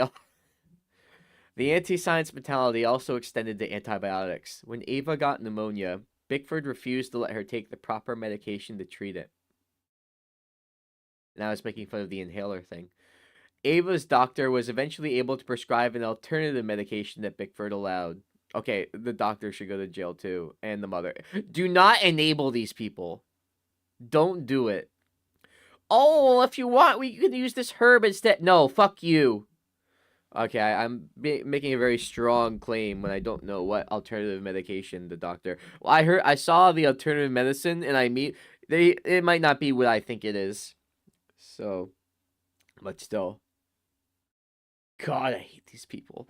When Ava was dealing with anxiety, Bickford never even considered taking her to see a professional. She dismissed the very idea of anxiety. Anxiety is the left wing. Anxiety is Satan trying to deceive you. No, saying that prayers alone would solve the problem. She also argued that mental health care was a hoax. Big Andrew Tate fan. Where did that originally come from again? I don't even remember. In short, Berdine's decision-making when it came to medicine and health was seen by the judge as more rational and in Ava's best interest, while Bickford's decision-making was not. It's almost as if there's a cause behind that. The church started a war against the father, Berdine. The mom ran back to her church and said, "Please fight my battle for me." Oh my God, what is this? Shortly after their custody trial began in August of 2024, Bickford took Ava to church where Pastor Travis Carey delivered a diatribe about the situation. Pastor Carey implied that the father's issue was with Christianity and not the extremism inherent in this particular church. Of course, he's the pastor of it. That Dr. Lalek was paid. He knows the doctor. That Dr. Lalek was paid a lot of money to find dirt on them, and that the judge's ruling would ultimately depend on whether or not she believed in God. Ava was forced to listen to all of it. Let's begin by prayer. There is a dear sister in the church. You guys know Emily Bickford, and for months in preparation for what really is a I guess a custody battle. There's been 50-50 with dear Ava, 11-year-old Ava, who's... Excuse me, the custody battle is over. The mother is violating the terms of custody by taking it upon herself to, without consulting or talking with the father about anything, making her own decisions about the kid, which she is not allowed to do. This is not a custody battle. This fucking brainlet dumb fuck is already wrong. We're 15 fucking seconds in. Let's continue. Been with the church family. She's had teen camp with the teenagers this past weekend, and Ava's grown in the Lord. And Emily's made a priority that when she has the custody over her daughter, that they're here, and they're here all the time. But Ava's father has had a difficult time with that. We've been praying for Matt in his salvation for a long time. It's a unique situation because you guys probably are aware that he probably rambled. Justice is so much now in the hands of a judge, and no matter what... Did he say justice so much now in the hands of a judge? As opposed in the hands of who? You? What area of civilization, culture, or politics you're looking at, that can go one way or the other depending on who appointed that judge. Matt's side, Ava's father, has hired what they call an expert witness. And this expert witness out of California was hired for a large sum of money to find California, right? any dirt they can on Calvary Chapel, on Pastor Ken Graves, and on myself, and on Ava's faith and Emily's faith.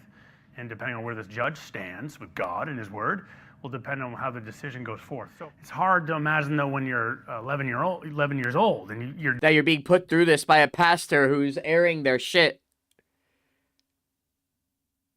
Well, to be fair, it isn't a court case, but still, it's kind of fucked up. Dealing with the level of persecution that... Yeah, right. You're the one who's persecuted. The mother's the one who's persecuted. Young Ava's dealing with. Yeah. The father's the one persecuting the daughter. Yep, okay. The judge was so appalled by that sermon that she transcribed the entire excerpt from that sermon, more than 6 minutes of preaching, and concluded that it was completely inappropriate. You don't say. Sadly, Pastor Mr. Carey went far beyond simply referencing the litigation. The court is further influenced by the fact that at no point did Miss Bickford remove Ava from the congregation. Once it became clear that Mr. Carey was not going to offer a simple prayer. Instead, the mother allowed Ava to receive the message that her father was the enemy and was persecuting her. The court finds that, more likely than not, Ava's receipt of this message, delivered with the blessing of her mother, was psychologically detrimental. Can't be manipulative in the custody battle and not have the judge notice and hold it against you, my friend. After considering of all of this, the judge came to some straightforward conclusions. For example, when it came to Ava's health, Berdine can make all final decisions. Yes, based, since the mother clearly wasn't interested in following the advice of medical experts. Based. Was the judge a lady or a man? Lady. Queen judge. When it came to Ava's religious upbringing, the legal reasoning was more complicated, but the evidence was clear that Ava's psychological health was in danger, and that Berdine, the father, should be allowed to make those decisions as well. Based Queen Judge. The court finds that Miss Bickford's unquestioning loyalty to the church and abdication of independent decision-making has placed Ava in situations where she receives messages that pose an immediate risk of significant psychological harm. Further, the court finds that due to Miss Bickford's level of commitment to Calvary Chapel, there is little to no room for the parties to co-parent on religious decision-making, as they were fucking supposed to from the original custody agreement. Because the parties cannot effectively co-parent on this issue, one of the parties must be vested with the right and responsibility to make decisions.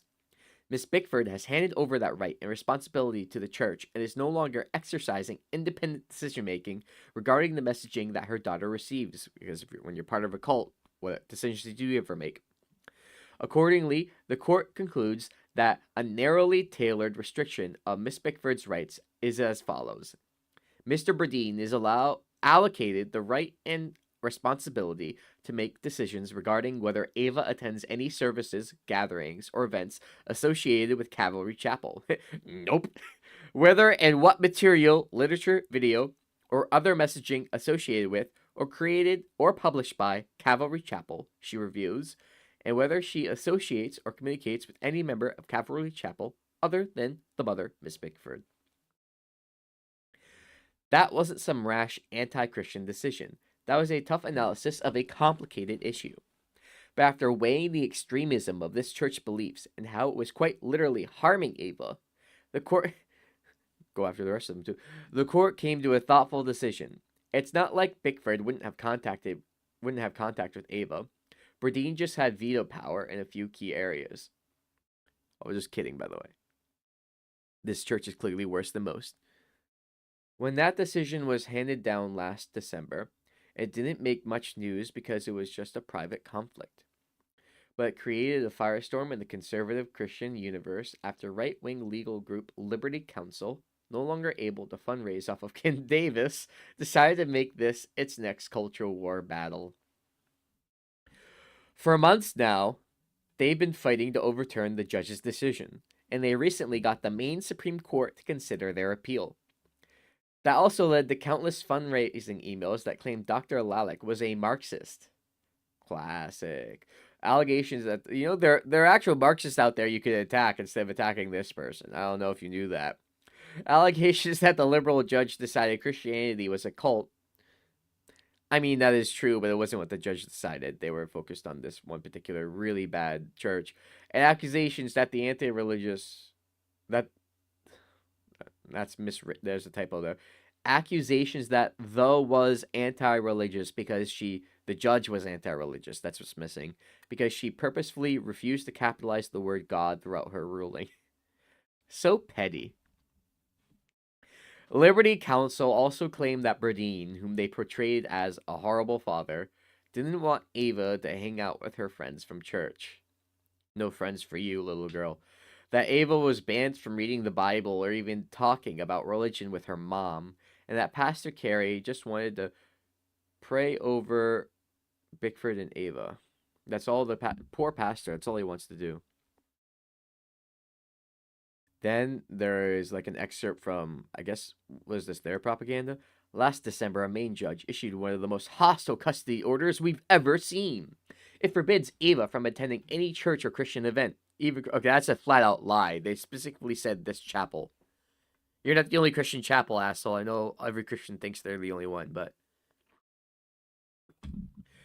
Even Christmas or Easter. What will the Easter Bunny think of us now? Associating with our church friends, anyone connected to Calvary Chapel, or any Christian friends at all. Reading the Bible. Or the demon is taking my throat. The frog in my throat is sent by the devil. Excuse me. Reading the Bible or being exposed to any religious philosophy. Discussing her faith with her own mother. They twisted the ruling to say Bradeen thought the Bible itself was psychologically harmful, which is not what anyone said. And that he had, I'll say it, but they won't. And that he had some kind of vendetta against religion, and not just the way this particular church was harmful to his child. One fundraising email even pretended the judge said Bickford was a fit parent except for the fact that she is a Christian. That's not even close to accurate. She's an anti-vaxxer too. The judge found that Emily is the propaganda piece from the cavalry. The judge found that Emily is a fit parent, except for the fact that she is a Christian. The judge marked Ava in Emily's faith by purposefully refusing to capitalize the word God, something I have no one ever before has ever thought of not capitalizing the word God. This judge is the first person, excuse me. The judge even chastised Emily for allowing the church pastor to pray for Ava, and the judge ruled that Emily could not take Ava to any church unless Matt Bickford approves. And Matt has steadfastly refused to approve any church. Is this guy even an atheist? Oh, the fucking mother. That mother looks exactly like Megan Riley, but younger. Maybe a little bit taller. Am I crazy? You are your face. You've become your face as you grow older. In fact, every article written about this case in conservative publications appears to distort the facts more and more. The Christian Post allowed Liberty Council's leader to get away with several lies in a single sentence without noticing that they were indeed lies. Calvary Chapel is not a cult. There's custody order banning Emily Bickford from taking her child to a Christian church because of its biblical teachings violates the First Amendment. Liberty Council founder and chairman Matt Staver said in a statement shared with the Christian Post. By the way, the First Amendment is when the mother in a joint custody with the father gets to basically give the finger to the father and do what she wants. That's what the First Amendment means, by the way. Dumb fuck. No one called it a cult. I mean, I did. The custody order didn't ban Bickford from taking Ava to a Christian church. And the biblical they said it was like a cult, basically. And the biblical teachings weren't the issue. I wouldn't even quibble over that point. They said it was like a cult. Oh, did they say it was a cult? The point is very clear, but it's also true. That's kind of the awkward point. The custody order didn't ban Bickford from taking Ava to a Christian church. And the biblical teachings weren't the issue. It's not like the judge said Bradeen deserved custody because this church focused way too much on the Sermon on the Mount. True. But this is how Liberty Council operates. When the facts aren't in their favor, they make things up just because they know their donors are too stupid to realize they're being scammed. Actually, their donors are in full alignment. That's the point. And Christian media outlets are happy to act as stenographers for them. Just look at this opinion piece's headline with a website run by Focus on the Family, suggesting an extremist judge blocked a Christian mother from taking her daughter to church. Parents should be allowed to take children to church by Paul Batura. I'm reading that. Hold on. I'm bringing that up. I'm going to bring that up on here.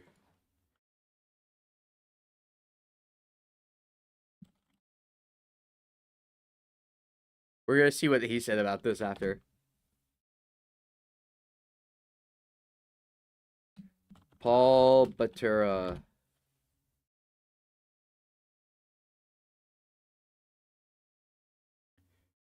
Exactly the same thing, but yeah. It's not the same site that it quoted here, but it's where I found it.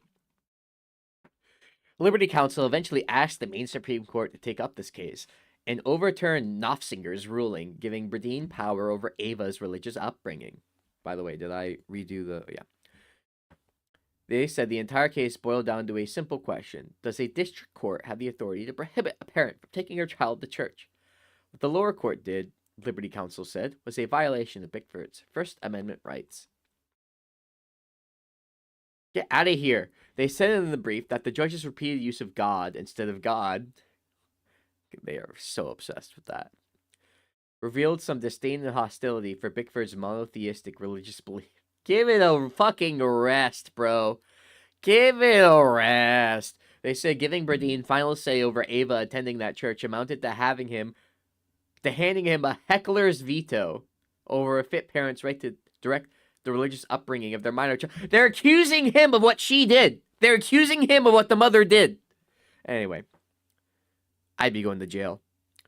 And they insisted that if not only did she try to baptize my child without my consent, not only did she try to not vaccinate, not only did she try to not fucking treat my kid for pneumonia, she fucking gathered her fucking church against me? Bruh. It's Shover.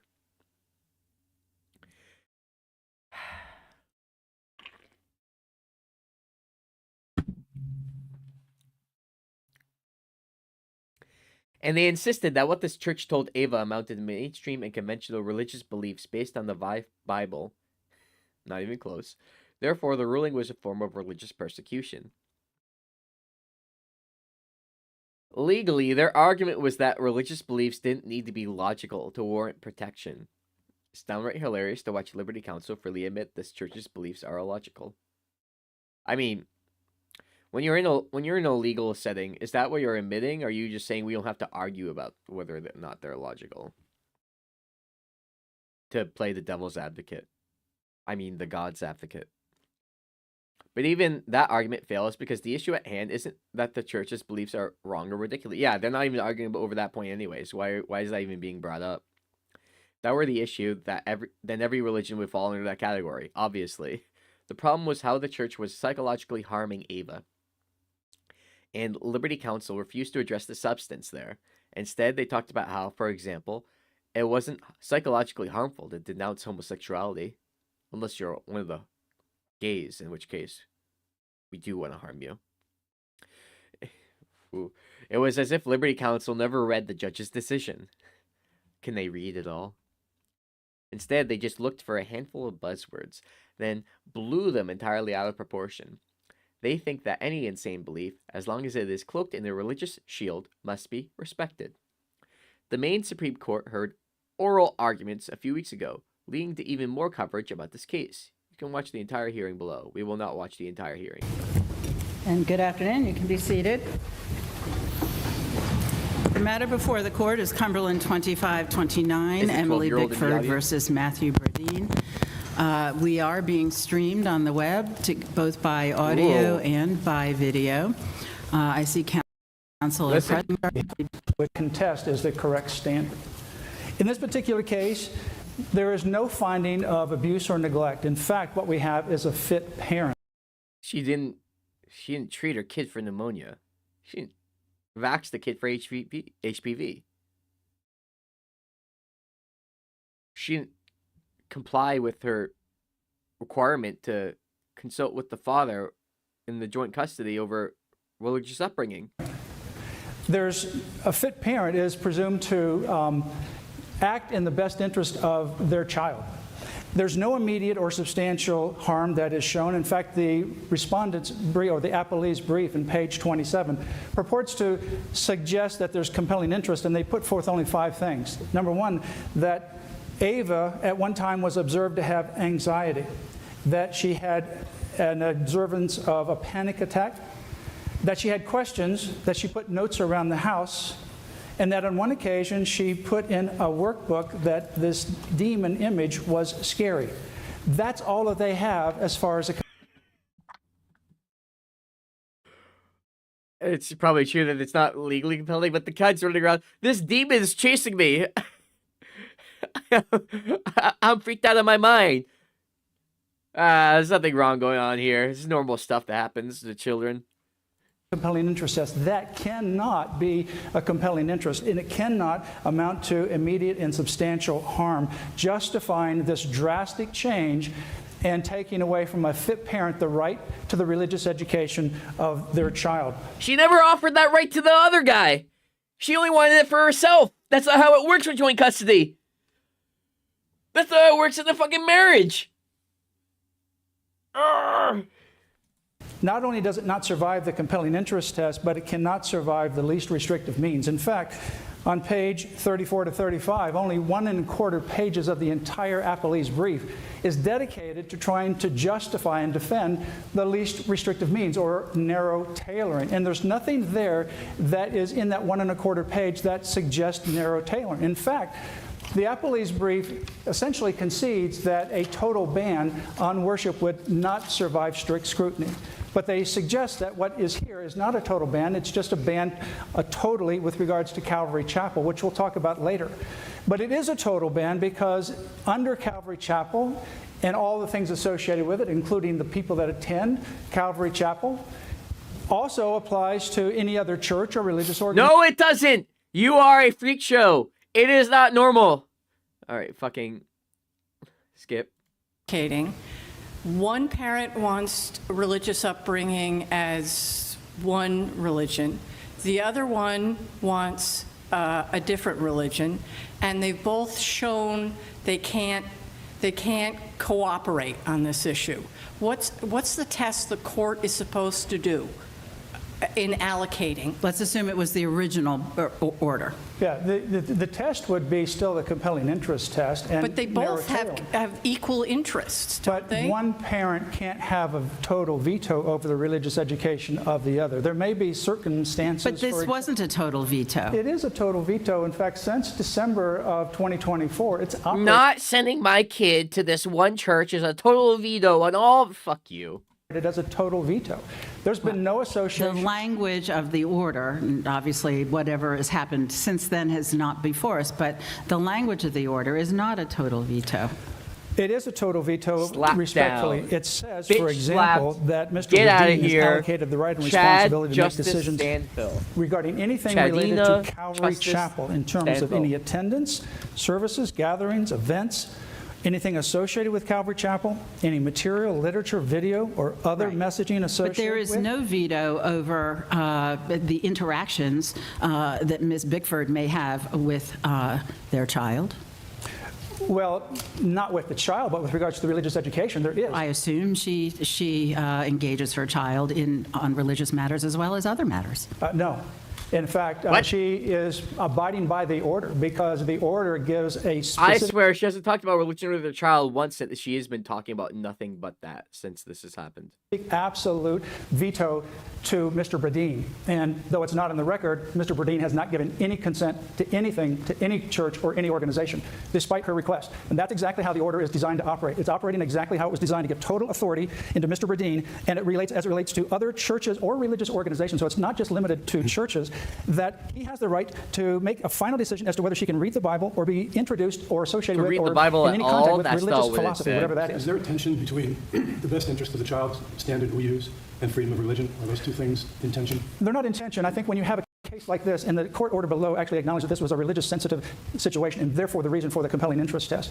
And when you have a religious sensitive issue, you've got this court in the Ossier case finding that there's no narrow tailoring. You've got the Harris case with regards to snake handling at the Mississippi Supreme Court, where the child was introduced to a snake handling church, and it was very disturbing emotionally, and yet the one parent said, I want to have a veto over that particular type of exposure to religious activity.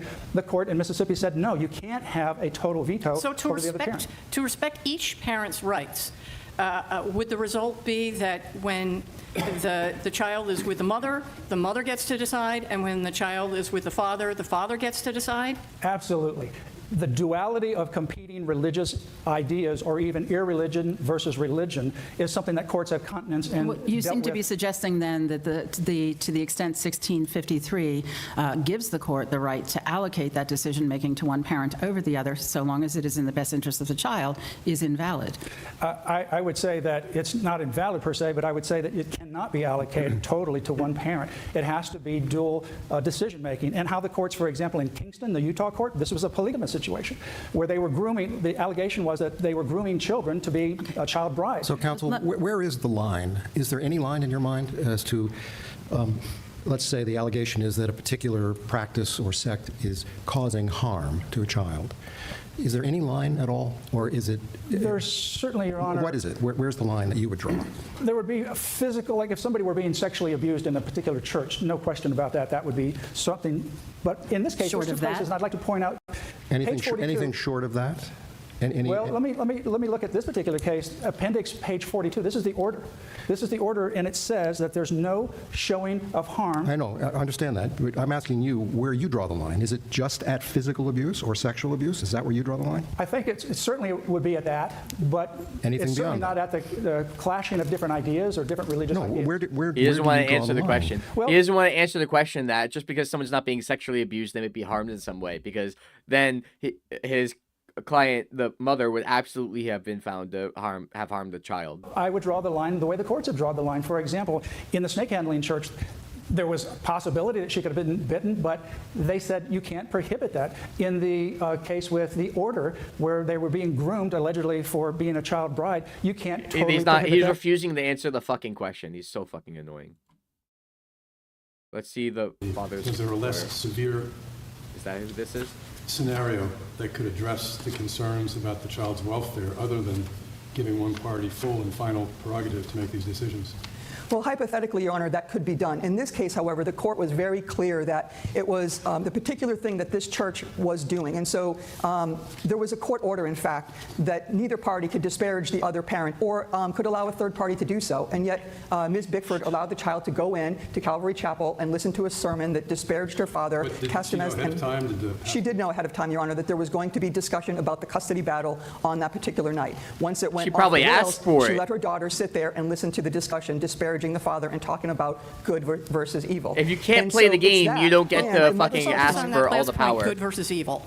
I mean, you could read this as saying what's making the child anxious. If you can't play along and collaborate, you don't get anything. The other person gets all the power because you showed that you were acting in bad faith. So now you pay the price. You don't get to say now, oh, well, now he totally vetoes everything I wanted. Fuck you. You were doing that to begin with. You just weren't doing it the legal route. So now you get fucked. Fuck you. You weren't playing along. You weren't working together. You weren't being a good faith interlocutor. Now, fuck you.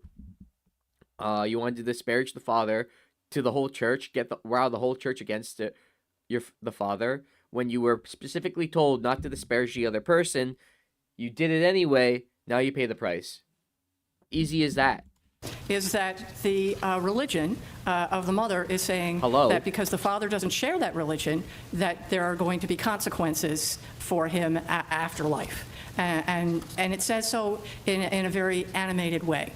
If we say that's as compared to another religion that is less aggressive in those tones, we can't decide, well, then that one's better than the other, just because perhaps the child's getting a little anxious at the demonology language, because then aren't we judging the religion itself? And we're not supposed to do that, are we? And if we did, there'd be an awful lot of religions that would then not be considered in the best interest of the child. Well, again, Your Honor, we're not talking about a little bit of anxiety. We're talking about a panic attack, which is a very big manifestation of anxiety for a young kid. And so that's a specific harm. It's not something that's out in the future or something that's making her feel a little bit uncomfortable.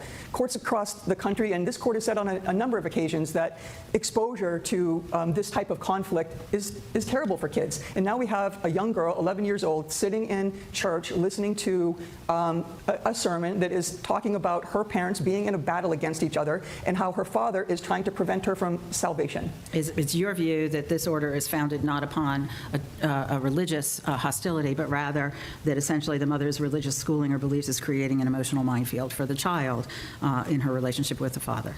It is causing harm to the child. It is causing documented panic attack harms to the child.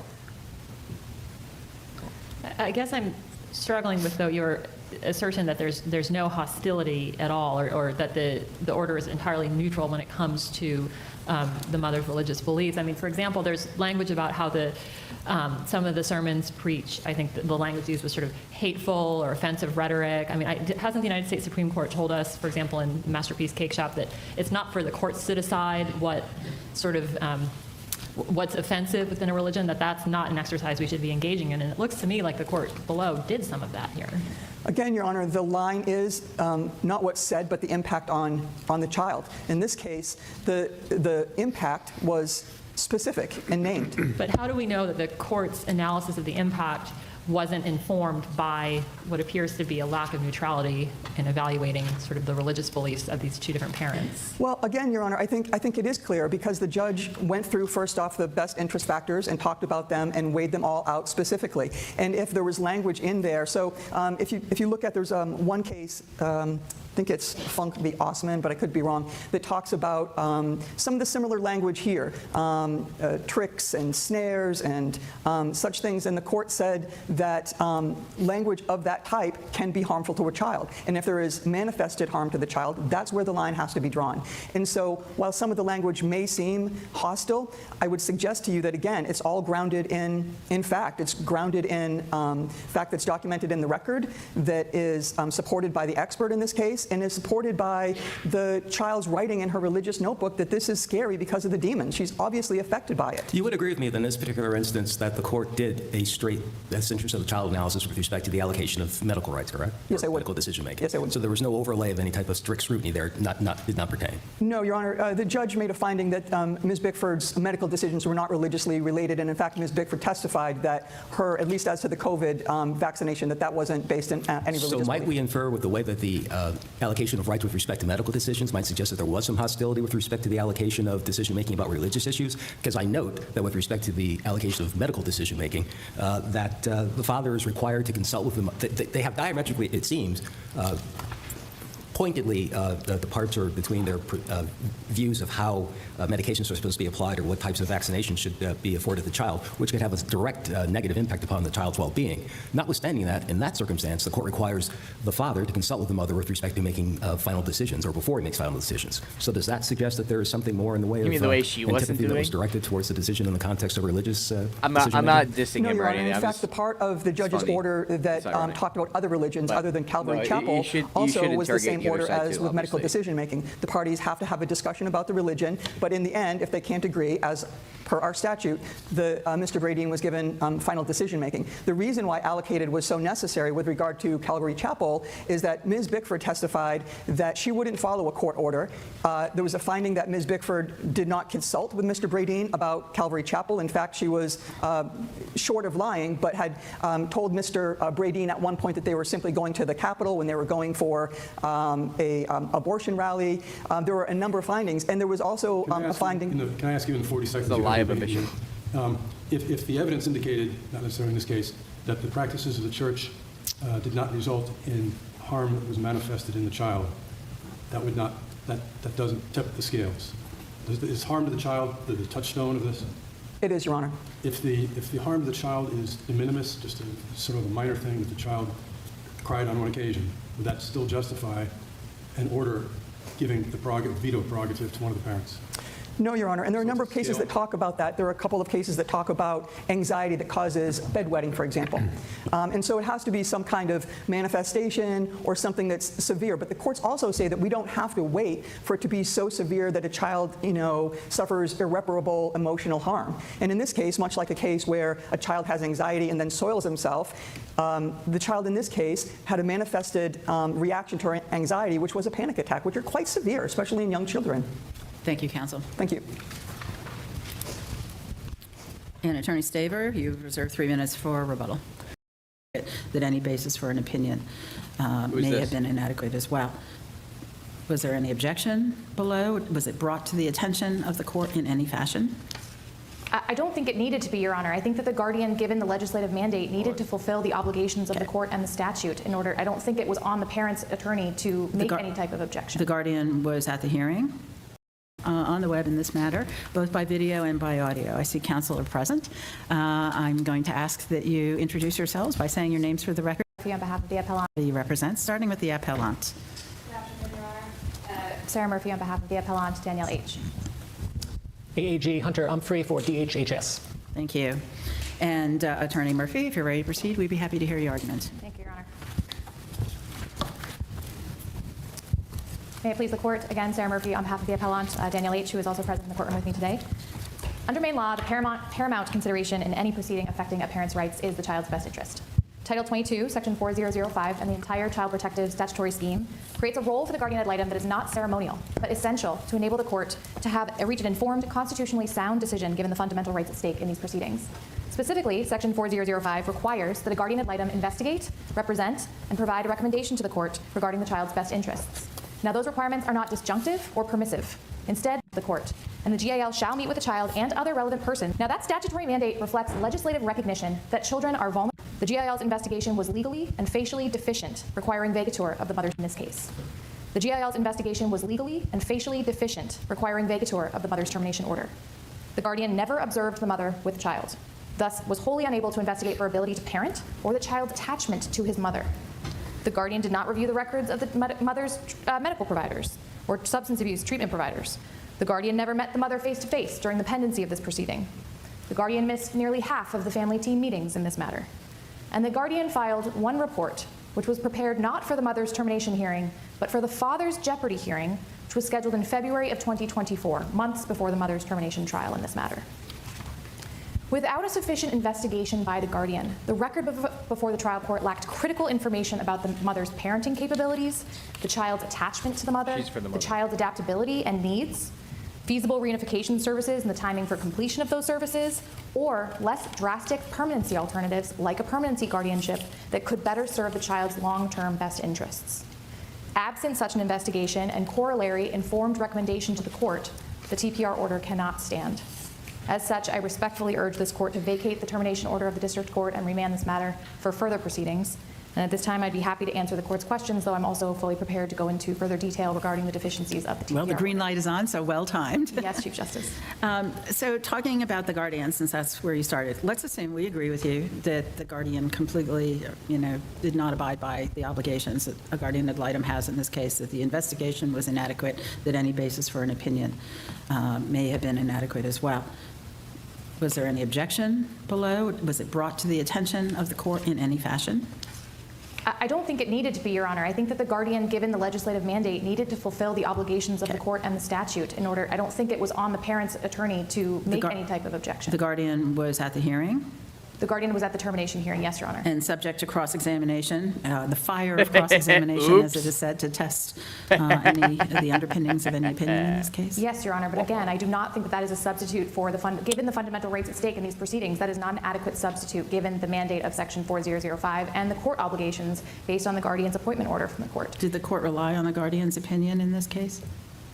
We don't know if the court relied on the guardian's opinion in this case. There's no expression that the court was relying on the guardian's opinion. No, but to make a best interest determination, because the guardian is required in child protective proceedings, the court cannot make a best interest determination. They could just be interrogating because it's normal to do that, but it sounds like they're not buying this. Not buying this one, Chief. Nice try. Is required in child protective proceedings as opposed to being permissive in other proceedings. You have to have that unbiased, objective opinion in these proceedings. So is it your view that if the guardian has not abided by all of the statutory obligations, the court simply cannot proceed? I think that there is a line, a threshold under which, so for example, if there has been, the guardian has not met with the child has met with the child throughout the case, but in one instance met with the child in a 4-month increment as opposed to a 3-month increment. Are you aware of any authority that backs that up? There's no 4005 backs that up. There is no fewer than 7 shalls. Any of our case law that backs that up? There's no case law that suggests otherwise, Your Honor. There are 2 cases cited by the department. There's That's not a good argument, now is it? 4 guardian ad litem reports. Was on a path toward, Your Honor. I struggle here. I do know. Chief Justice Stanfill, Associate Justices, may it please the court. The legislature's express intent in providing a process for the termination of parental rights was to, quote, eliminate the need for children to wait unreasonable periods of time for their parents to correct the conditions which prevent their return to the family. In this particular case, the child entered state custody the day that he was born, affected by the presence of fentanyl. He remained in state custody about 16 months later. Oh, wait. Believed to be precise. Oh, my God. This is for a completely different thing, isn't it? This is for a completely different case. I'm an idiot. All right. It was in the same hearing. All right. Wait. Anyway. Back to this article. A lot of the discussion is rehashing what's already been said in writing. But that last lady we listened to, that was for a completely different case, by the way. I'm sorry, I'm a fucking moron. I kept thinking to myself, I thought Ava was a girl. And I was like, oh my God, it's a different case. I'm a fucking moron. Wait. A lot of the discussion is rehashing what's already been said in writing, but one of the justices asked Matt Staver what an acceptable line was regarding when a church caused harm. Staver seemed to want no limitations whatsoever, but was there a line that he even agreed a parent could not cross? His response, if the church sexually abused the child, we listened to that would be a bridge too far. The judges seemed shocked by that response, with multiple people asking him anything short of that. I don't know how shocked they looked, but they were like, okay, does it have to be that much? What else? What else other than literally the worst thing that, well, not, yeah, kind of the worst thing. What, like, I guess you could murder them. What's the worst thing that could happen? All right, anything else they could do that could be harmful that's not literally the worst thing ever? Yeah. Staver didn't answer. He just kept deflecting. Yeah, we watched that. Instead, he pointed out that in other cases involving a snake-handling church and one in which children were groomed to become underage brides, judges still allow kids to attend those places of worship, which is not the flex he thought it was. The judges didn't seem to buy what Staver was saying. They noted that the lower court's ruling documented actual harm to Ava, with anxiety and panic attacks, not just theoretical harm. So did none of that matter to him? Nope, he said, adding that is not sufficient. The judges also pointed out that the issue wasn't whether one religion was unacceptable to the courts, but that the case centered on the inability to co-parent and the denigration of the other parent. Staver said, well, she didn't denigrate the other parent. The Chief Justice responded, but she allowed others to, which is the same thing. Bourdain's lawyer, Michelle King, simply reacted to all this by telling the judges, like the Chad she was, that all that mattered was preventing further harm to the child and maintaining the child's best interest and well-being. She noted the lies, too. First, no one was saying prayer was inappropriate, only that Carrie's diatribe was inappropriate. Second, it was wrong to dismiss what Dr. Lalick said because she was an expert in her field, and both sides agreed on that point. Finally, when there were religious differences between co-parents, it made sense to draw the line whenever harm came upon a child, and this was a case where there was documented harm against Ava. The judges asked whether the lower court's ruling exhibited any hostility toward religion and whether it was truly neutral with regards to religion. The response, all that mattered was the harm to the child, and Ava was harmed by what was said. In other words, no one was judging the church's beliefs, only the impact that had on Ava. Staver's rebuttal to all of this, the lowercase g is hostility against I'm gonna fucking throw myself out that window.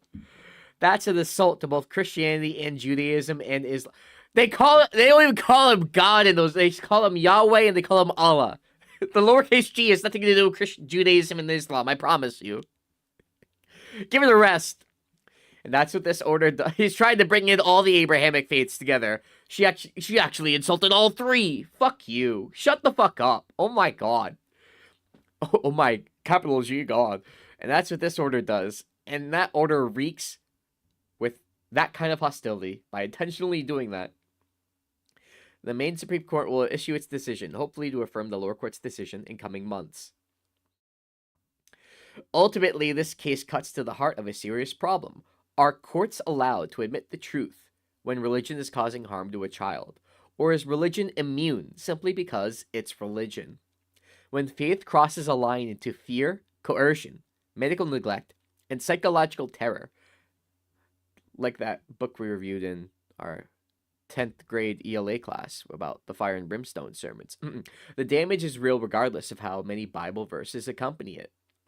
Bickford didn't just practice her faith, she surrendered her parental judgment to an institution that told a child to fear eternal torture, reject science, and view her own father as a spiritual enemy. That's not good That's not good co-parenting. That's not good parenting. That's not good adulting. That's just abdication of responsibility. Good line, Chief. What Bourdain argued in court wasn't radical or anti-religious in any meaningful way. Unfortunately. And he just wanted to protect his child. I'm sure the mother... don't worry, I know I've been going for a long time, Joe. I'll finish soon. He just wanted to protect his child. I'm sure the mother wants to do that too. The difference is his side has evidence backing it up. She has conspiracy theories. His side is objectively better for Ava, which is why the lower court was right to give him power over religious and medical decision-making. If the courts reject that logic, the consequences would extend far beyond this case. It would mean that fear-based indoctrination, medical neglect, emotional coercion, and psychological abuse could become legally untouchable as long as a pastor blesses them. It would mean that the state must look away even when children suffer, not because the harm is disputed, but because the harm is faith-based. The lower court understood what Liberty Counsel refused to acknowledge. Ava should not be treated like a symbol in a culture war fundraising campaign. She is a real child who suffered real panic attacks, real anxiety, and real distress. Giving Bourdain veto power over the source of that harm is not irrational. The only extreme position in this case is that nothing short of sexual assault can be sufficient to justify intervention, which is what the mother's lawyer tried to argue. That's a permission slip for religious groups to get away with this other kinds of abuse. The Maine Supreme Court now faces a massive choice. The judges can reaffirm that children must not be treated as collateral damage in ideological warfare, that parental rights are not absolute when they become weapons, like the mother tried to weaponize them,